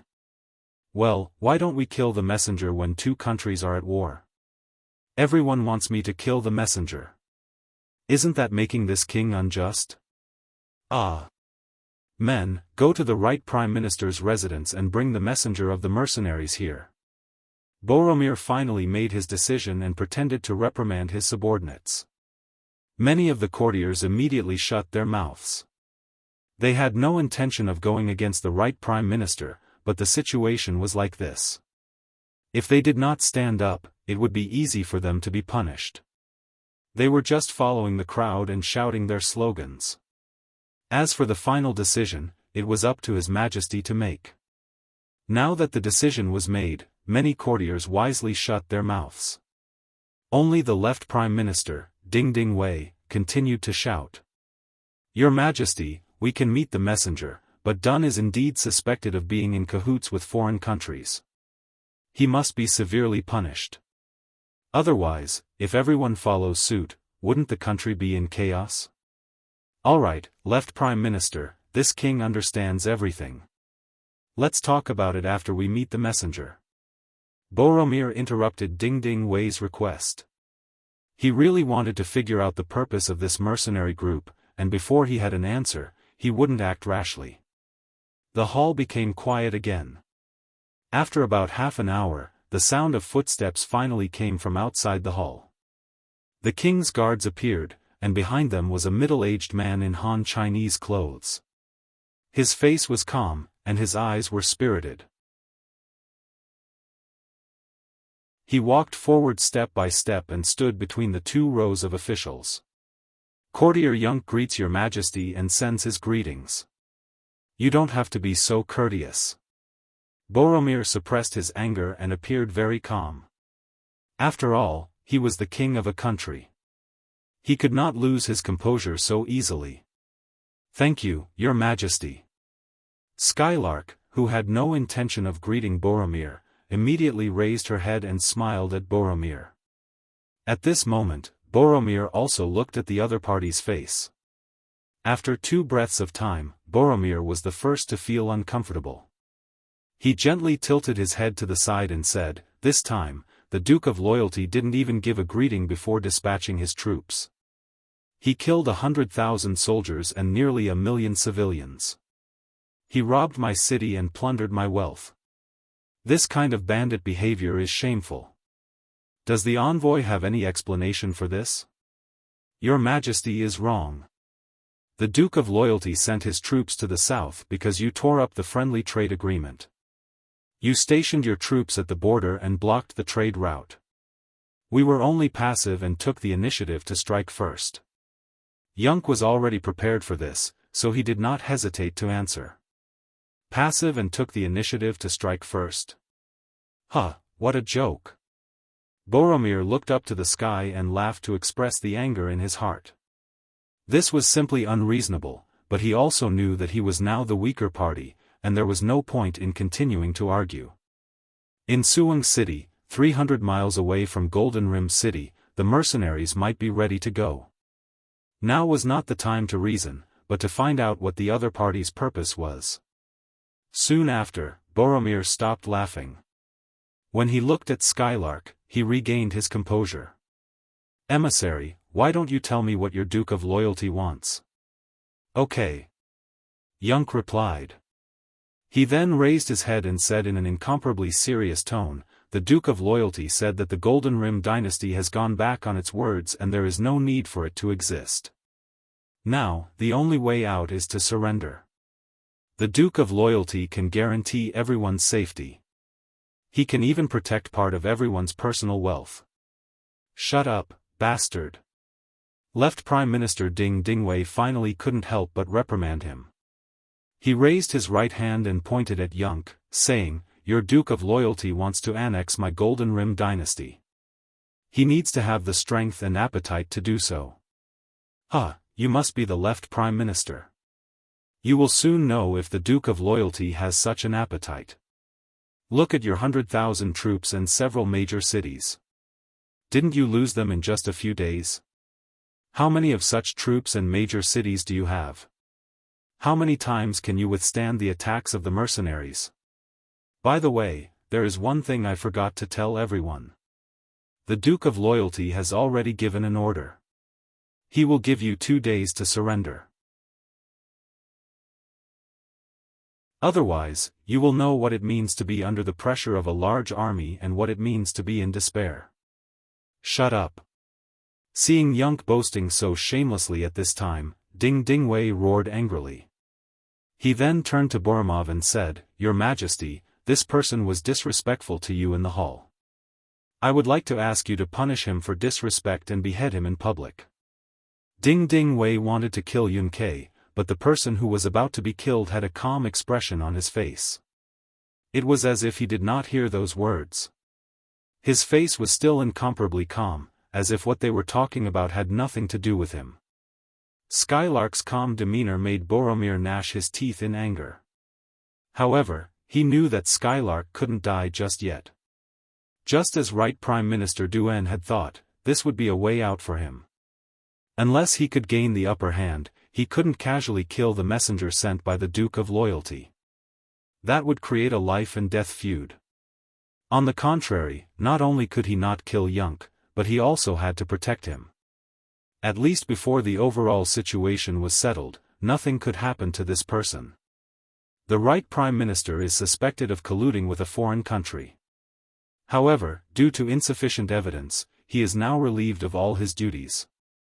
Go home and wait for orders. Messenger, please stay in the mansion with the Right Prime Minister. This king will consider your request. Sure enough, there was no killing, only house arrest. This result was within the expectations of many people. Right Minister Dun and Emissary Yuan were already prepared. When they heard this decree, they didn't argue or refute it. Instead, they cupped their fists and the two of them walked down the hall.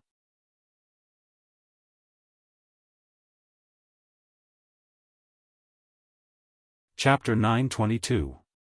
When they left the hall, Minister Ding Dingwei's voice was still echoing, Your Majesty, you can't let them go. Boromir did not reply immediately. He watched them leave. Then, he said, How can I let them go? Keeping them alive will only numb the loyalty of the Duke of Valor and the mercenaries. Minister, let me ask you, if we gather the entire country's army to fight the mercenaries, what is the outcome? Boromir was about to start a war. Ding Dingwei calmed himself down and said, There are too many borders between Phnom Penh and Laos. We can't mobilize the troops guarding the eastern cities. Otherwise, if the mercenaries attack from there, the consequences will be unimaginable. In this way, the only army that can be mobilized is the 200,000 soldiers near the royal city. However, according to the information we received, the mercenaries only have a few tens of thousands of people, and the elite strength is less than 20,000. With 200,000 against 20,000, even if it's a battle of attrition, we can still exhaust them to death. Good. King Boromir was waiting for this. It was almost impossible for him to surrender. At least, he would not surrender before the battle was over. Ding Ding Wei was also a little excited. What he needed to do now was to encourage the king. Otherwise, if the king of a country was about to admit defeat, what would the people below be able to do? Your Majesty, we can put in 200,000 soldiers on the battlefield.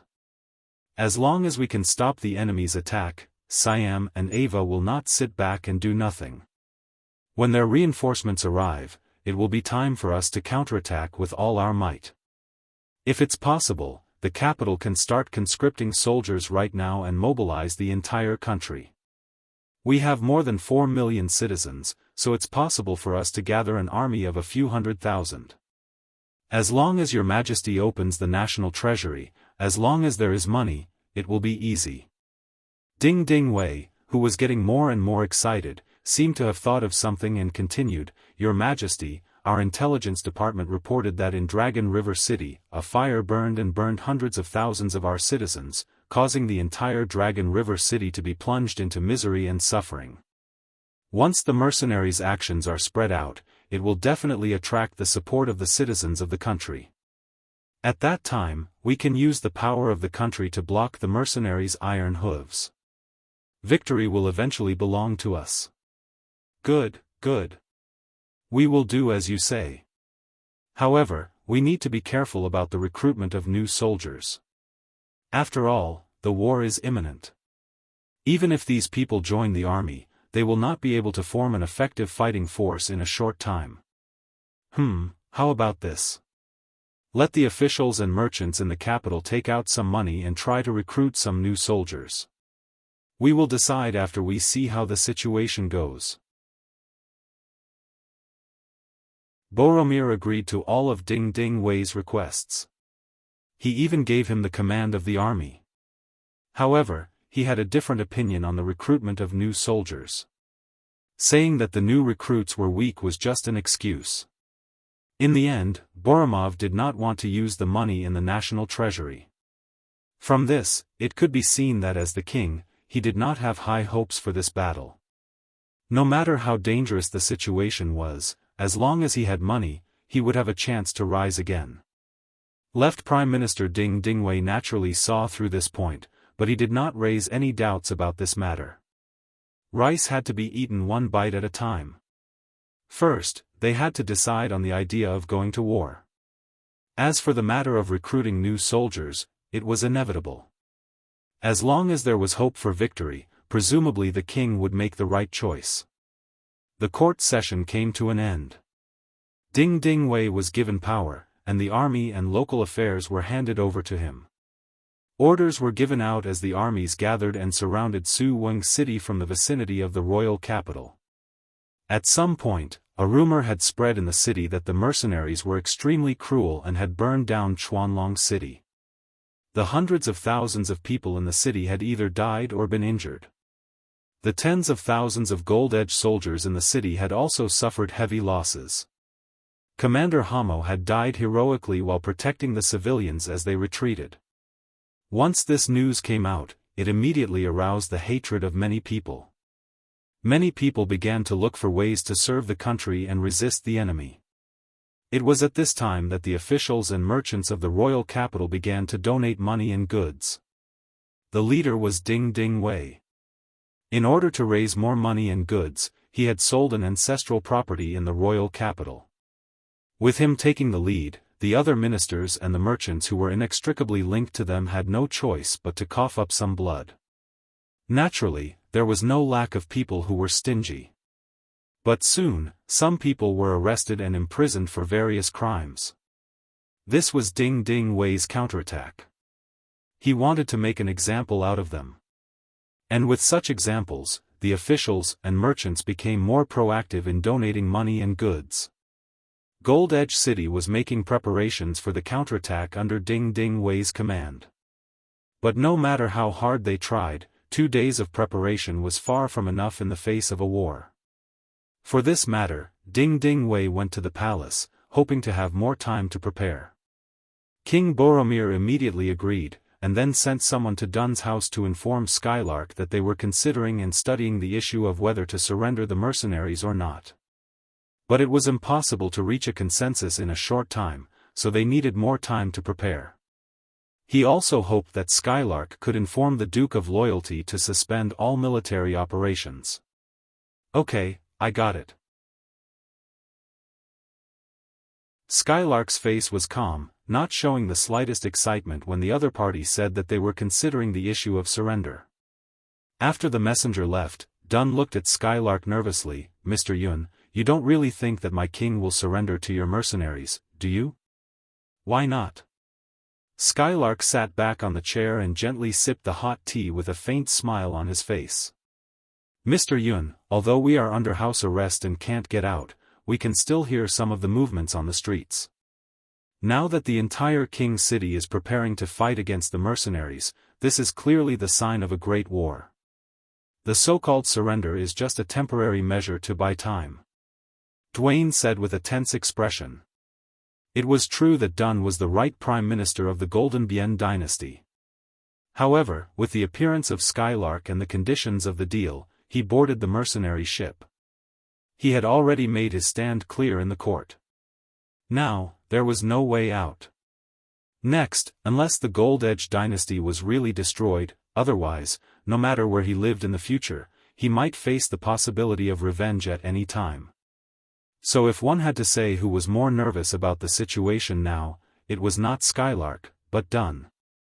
Skylark saw that Dun was so anxious, but his smile did not diminish. Sir Du's words are indeed for the sake of the mercenaries. Here, I would like to express my gratitude to you. Hey, we're all family. There's no need to thank me. Dun's face showed a pretentious expression, but in his heart, these words were very effective. He did not know why he believed Skylark's words so easily. At first, he regretted it. However, the front line of the war continued to send in news about the mercenaries' continuous victories and the Gold Edge army's continuous failures and retreats. He suddenly felt a little fortunate that his choice did not seem to be wrong. He thought that if the mercenaries really captured the Gold Edge dynasty like they did to Jianghu and Kanglan Kingdom, although he could not be a minister in the court, he would be able to get the position of the president of the Gold Edge Region's Business Association, plus 200,000 taels of silver as a reward. Compared to those ministers who lost their countries, his treatment was quite good. After making up his mind to follow the mercenaries, Dun reminded Skylark to prevent the other party from playing any tricks. Skylark laughed and said, I just said that I know everything. But since Boromir did not make the decision to surrender, the attack after 2 days will not stop. Oh, now there should be 1 day left. Oh. Ha ha ha. Skylark's answer made Dun stunned at first, then he laughed. Yes, knowing did not mean that he would agree. It was just an attitude of returning the news. It seemed that this time the mercenaries would not stop until they had swallowed the Gold Edge dynasty. At this moment, Dun's worries disappeared. Unaware of the problem in Skylark's answer, Boromir sent someone to inform the left Prime Minister Ding Ding Wei after hearing the reply of the minister who sent the right Prime Minister back. He said that the mercenaries should not launch any attacks in a short period of time, but he had to prepare faster. It would be best if they could win a big battle in Suwung City first. It would boost the morale of the people and at the same time, give them more initiative in the following negotiations. Ding Ding Wei, who received the king's order, did not dare to be negligent. He immediately ordered General Hun Sen, one of the generals, to lead 50,000 troops to Suwung City as the vanguard. There were still 50,000 troops from various places waiting there. When the 100,000 troops were in front of the road, perhaps there would be good news.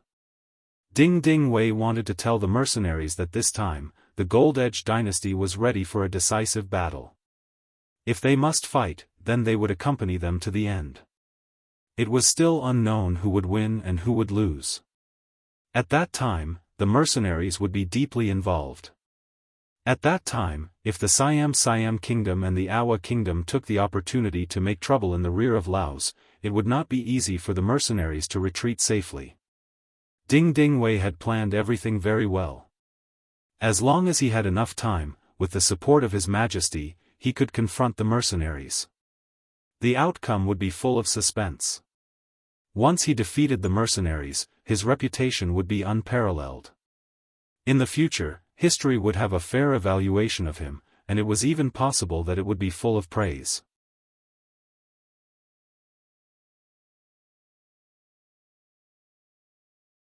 Chapter 923. However, all of this changed with the arrival of a piece of news on the next day. At dusk on the second day, a piece of news that no one in Golden Rim City expected was heard. Just this morning, the mercenaries' ship suddenly fired cannons at the southern port of the Golden Rim Dynasty. Under the bombardment, the defenses of the port were completely destroyed. Half an hour later, the mercenaries began to disembark and occupied the entire port. The Golden Rim Dynasty's navy general, Bamboo, was killed in battle. Now, the army was spreading towards the southern Whitehorse region. In other words, after Suwon City in the north, the war in the south had also begun. And it was sweeping over at a very fast speed. Ever since the first request for help was received at dusk, there would be another request for help every half an hour. The South was in danger. At this time, they finally understood the reason for the 2-day deadline. But didn't he greet Skylark before, and the other party also gave him an answer? Minister Ding Ding Wei was urgently summoned to the palace. He looked at King Boromir and asked with a puzzled expression. "Your Majesty, when you sent someone to ask Skylark, what did he say?" "He said he knew." "Doesn't that mean he admitted it?" Boromir was puzzled. "Ah. Your Majesty, we were fooled by them. He only said he knew. He didn't say they would stop attacking." Ding Ding Wei's expression changed after thinking for a while. "What? He dared to lie to me? Does he want to die?" Boromir gnashed his teeth in anger. He clenched his fists tightly, but he still didn't make up his mind to kill Skylark. There was no other way. The mercenaries had the upper hand in the current situation. He couldn't act rashly. "Your Majesty, the only thing we can do now is not to blame anyone. The war in the south will soon spread to the royal city. We have to find a way to stop them. Why don't we open the treasury and recruit new soldiers?" Ding Ding Wei once again wanted to open the treasury. Boromir wanted to nod at this moment, but he thought that there was still a way. He shook his head and said, "We have to recruit new soldiers, but I'm afraid it's too late. Isn't there still 150,000 soldiers in the royal city that haven't arrived in the north? Why don't we mobilize 100,000 soldiers to reinforce the southern front first, and then we can recruit more soldiers?" At this time, Boromir still did not want to use his capital. Tintinwai wanted to persuade him again, but considering the urgency of the military situation, he could only nod and say, "Yes, then we will do as your Majesty wishes." The northern front did not have enough soldiers to begin with, and the situation forced them to send another 100,000 soldiers to the southern front. For a short period of time, the northern front would not have any reinforcements. However, General Hun Sen, who was leading 50,000 troops to Suwon City, didn't know about this. At this moment, he was still fantasizing about whether he could make the first contribution. There were already reports that the main force of the mercenaries this time was only around 15,000 people. The moment he received the news, Hun Sen was even wondering if the news was true. Based on the previous battle results, they had already lost 100,000 soldiers. If that was the case, then what were the 100,000 people doing? He was actually beaten by more than 10,000 people to the point where he couldn't even fight back. No matter what, this time we have to turn defeat into victory. We have to make the first contribution. How about this? Order the army to speed up. Don't let the mercenaries deal a heavy blow to our army. If that happens, we won't have any advantage in numbers. Hun Sen looked at the map in his hand and then looked at the speed of the army with an anxious expression. It was only a distance of 300 li, and the army had already traveled for 2 days. They hadn't even covered half of the distance. Although he was leading infantrymen, this speed was too slow. After the general gave the order, the 50,000 soldiers sped up and rushed towards Suwon City. At this moment, after 7 days of chaos, Suwon City finally calmed down. This was because Yang Chendong's strategy was good. Using civilians to fight civilians. This was something that no one had ever done before, and no one had ever thought of it. But it worked in his hands. When the civilians of Ding City, Jiba City, Jiging City, and Chuanlong City came to Suwon City to help the mercenaries with transportation, Yang Chendong gave an order to the more than 100,000 civilians who followed them. He asked them to persuade the people in the center of Suwon City that as long as they surrendered, their lives would no longer be in danger. Not only that, if they were willing to work for the mercenaries, such as transporting spoils and supplies, carrying the wounded, persuading people to surrender, cleaning up the battlefield, burying the bodies of the dead soldiers, and so on, they would be paid silver. No one would feel bad about money. Especially the civilians who followed the mercenaries at the beginning.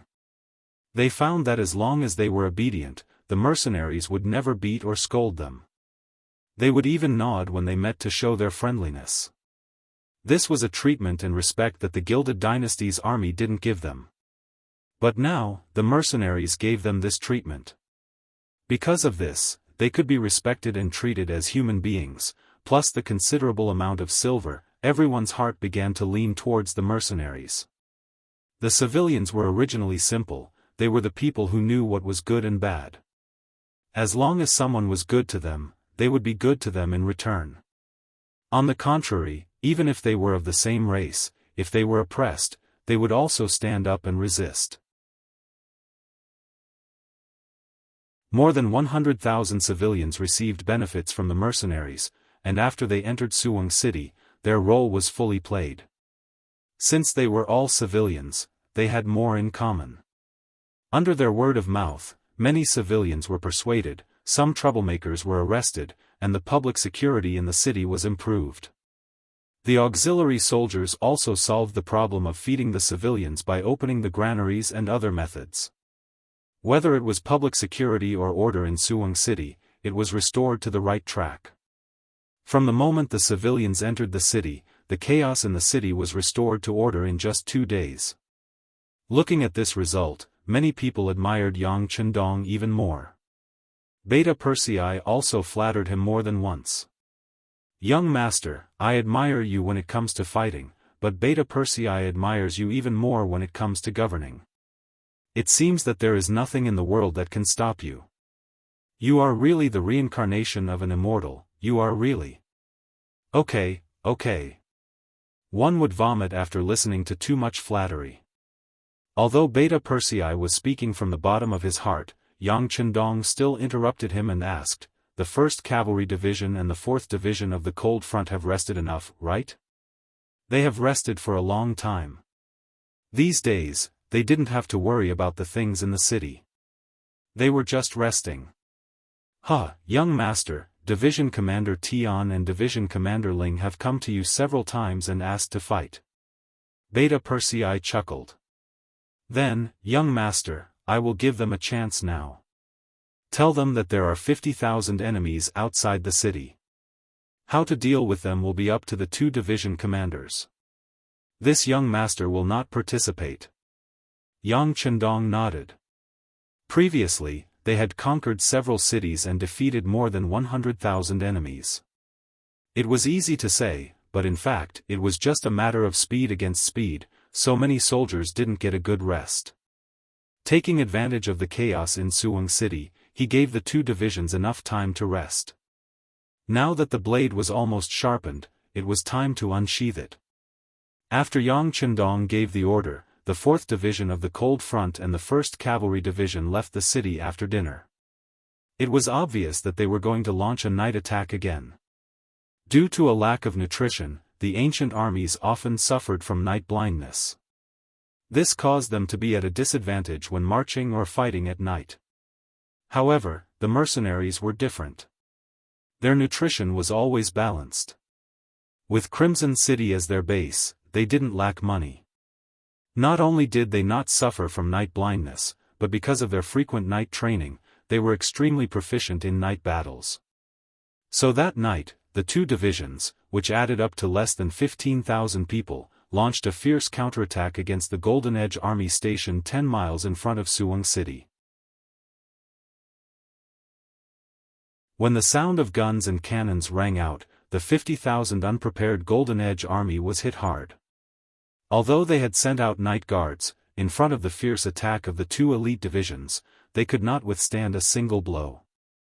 The 50,000 soldiers were defeated separately. When the next day dawned, the ground was full of their corpses, as well as all kinds of weapons and provisions thrown everywhere. It was time to use the common people again. With the addition of the 300,000 people in Suwon City, more than 400,000 people rushed out and the battlefield was quickly cleaned up. Those who were slow even left the city empty-handed and returned empty-handed. This was the power of the common people. As long as they were serious and willing to work hard, there was nothing they couldn't do. 50,000 enemies were either killed or captured within a short period of time, and only about 5,000 managed to escape. 90% of them were chased down by the 2 main divisions early in the morning. In the end, less than 500 of them managed to escape. It was these people who escaped that bumped into General Hun Sen's army that was rushing to Suwon City, and then the news of the front line's defeat spread. The originally valiant and high-spirited Golden Edge Army's morale was suddenly hit hard. The army had no choice but to stop 100 miles away from Suwon City. In the main tent, Hun Sen was interrogating the deserters, and then his roar came from the main tent, "What? You're saying that 50,000 soldiers were wiped out in one night? And they chased you all the way without any intention of stopping?" But the news said that the other side only had about 15,000 people. How did they do it? And don't they need to clean up the battlefield? Now that the weather is warm, with so many corpses left outside, there will be a plague.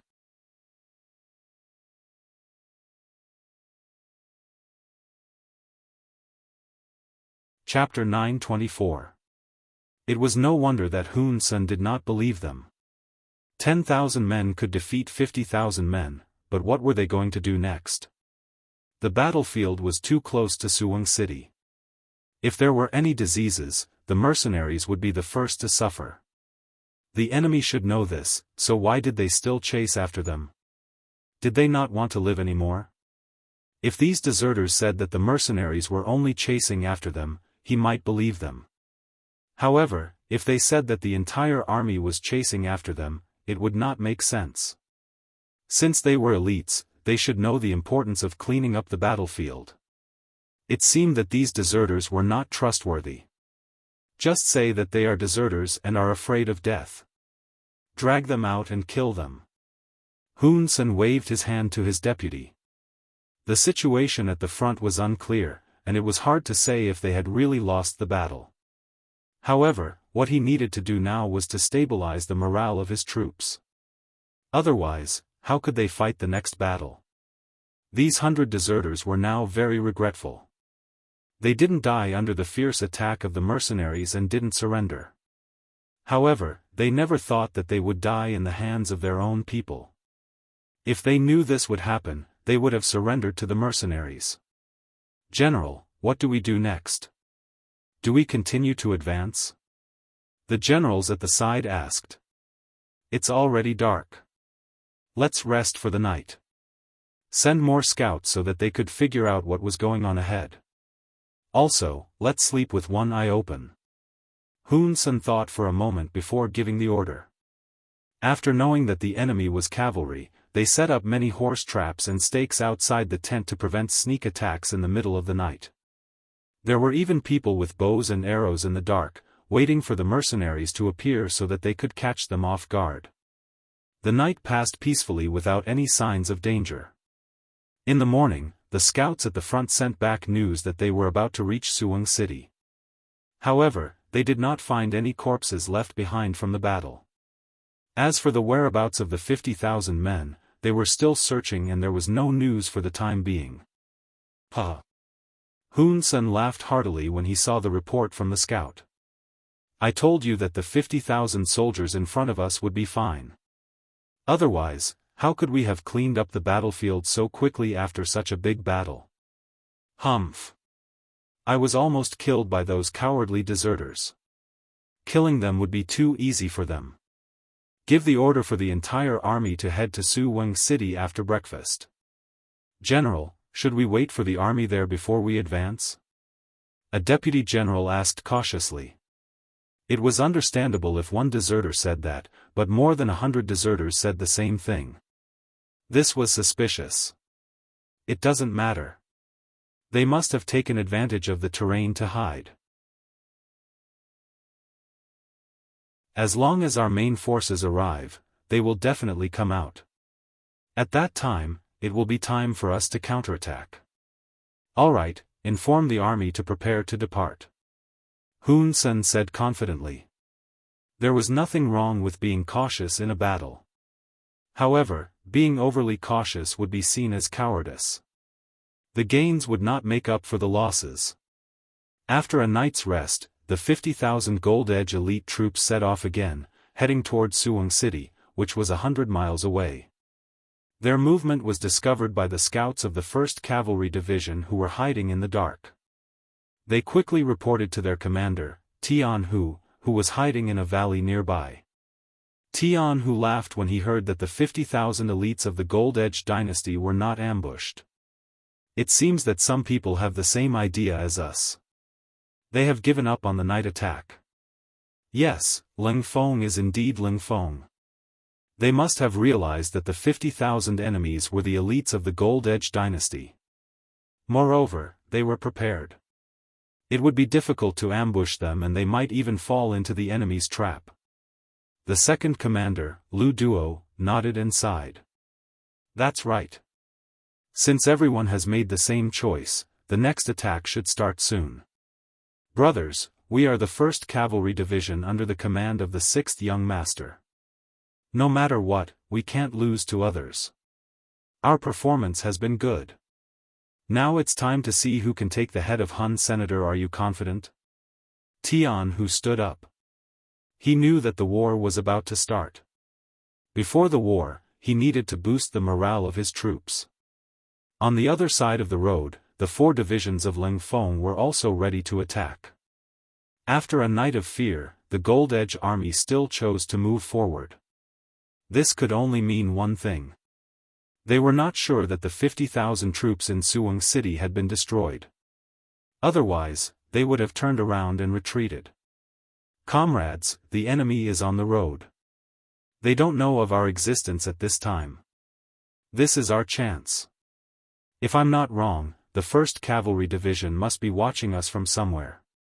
They may take action at any time. Now, let us fire the first shot. In a while, all regiments and battalions will gather all the machine guns in your hands. Once the battle starts, rush forward like a hot knife through butter. Target the enemy's center. As long as we can capture or kill the enemy's commander, the enemy will fall into chaos. Then, it will be our moment of victory. Division Commander Ling Dechang summoned all the regimental commanders and battalion commanders of the 4 divisions and gave the order to prepare for battle. After the meeting, the officers returned to their respective units to make preparations. Half an hour later, when the 50,000 elite troops led by Hun Sen entered the preset ambush, a loud bugle sounded. Then, countless soldiers in green military uniforms suddenly appeared on the ground. With machine gunners as the vanguard, they formed an attack force and rushed straight towards the enemy troops that were advancing towards Suwang City. The sound of the bugle shook the sky, followed by the continuous sound of gunfire. The soldiers of Golden Rim fell to the ground one by one, like crops blown down by the wind. What's going on? In the middle of the army, Hun Sen, who was riding on a tall horse, asked loudly. If one looked carefully, one could see that there was a trace of panic in his eyes. Reporting to the general, we've encountered the main force of the mercenaries on our left. They're all armed with muskets. Our brothers won't be able to hold them off for much longer, a scout reported to Hun Sr., the main force of the mercenaries. How many people can there be? We have a total of 50,000 men. Tell our brothers, don't be afraid. Just charge forward. I don't believe that their guns can kill so many of us. Hun Sen said confidently when he thought of the 50,000 men he had brought with him. As if he was afraid that his brothers would not give it their all, he added, tell everyone that each person who kills a gun will be rewarded with 10 silver taels. The more you kill, the more you will get. There is no limit. Yes. With such a generous reward, the scout was emboldened. He agreed and turned around to pass down the order. Just as he passed down the order, the 1st Cavalry Division appeared on the other side of the road. The cavalry was like a roaring train. As soon as they appeared, they rushed into the Phnom Penh army with an unstoppable momentum. They reaped one head after another as their cavalry sabers flew in the air. They took one life after another. They were like the last straw that broke the camel's back. As soon as they appeared, the army of Phnom Penh had no way to fight back. What was more terrifying was that one of the troops was heading towards the middle of the army. Wherever they went, no one could stop them. No one could defeat them. On the other side, the 1st Regiment of the 4th Cold Front Division cooperated with them. The regiment commander, Gao Xiang, personally held a squad machine gun and constantly ran forward with his legs. Anyone who was targeted by the muzzle of the gun was shot through by the rotating bullets and fell to the ground. Gao Xiang's speed was very fast. In addition, he had charged earlier than the 1st Cavalry Division, so he was closer to the middle of Phnom Penh's army. At this time, it was no longer a question of whether they could defeat the enemy, but a question of who could take the first credit. Originally, Hun Sen had intentionally left 5,000 elite soldiers behind in the middle of the army to prevent the other party from launching an attack on him. In his opinion, with these soldiers protecting him, no matter how strong the enemy was, it was impossible for them to kill him so quickly. As long as the middle of the army was fine, he could command the front and rear troops to outflank the mercenaries and win the war. Who would have thought that the mercenaries were indeed heading straight for the center of the army, but their speed and impact were simply too fast. They were so fast that the 5,000 soldiers under his command actually fell into chaos as soon as they met the enemy. Then, in the face of such powerful combat power, cowards and deserters appeared. Don't be afraid. Hold on. The front and rear troops will soon come to save us. At that time, it will be time for us to fight back. Hun Sen rode on the horse and shouted loudly, trying to boost the morale of the army. As he shouted and looked around, his face suddenly became frighteningly pale. The front troops were in chaos and were fleeing in all directions. The rear troops had already separated from the middle troops. At this moment, countless soldiers had already turned around and fled. They didn't even have the courage to face the enemy. Just like that, they became deserters. In fact, whether it was the guns of the 4th Cold Front Division or the sabers in the hands of the 1st Cavalry Division, they were far from what an ordinary army could compete with. Even though they were the 50,000 elites of Phnom Penh Dynasty, their morale had long been slack when bad news came from the front. Now, in the face of a strong attack, who could summon up the courage to fight? Not to mention, whether it was bullets or sharp sabers, they were no match for them. What else could they do at this moment? You're tuning in to the Unparalleled Sword Will YouTube channel. Don't forget to subscribe and join us on this journey to catch the most captivating stories.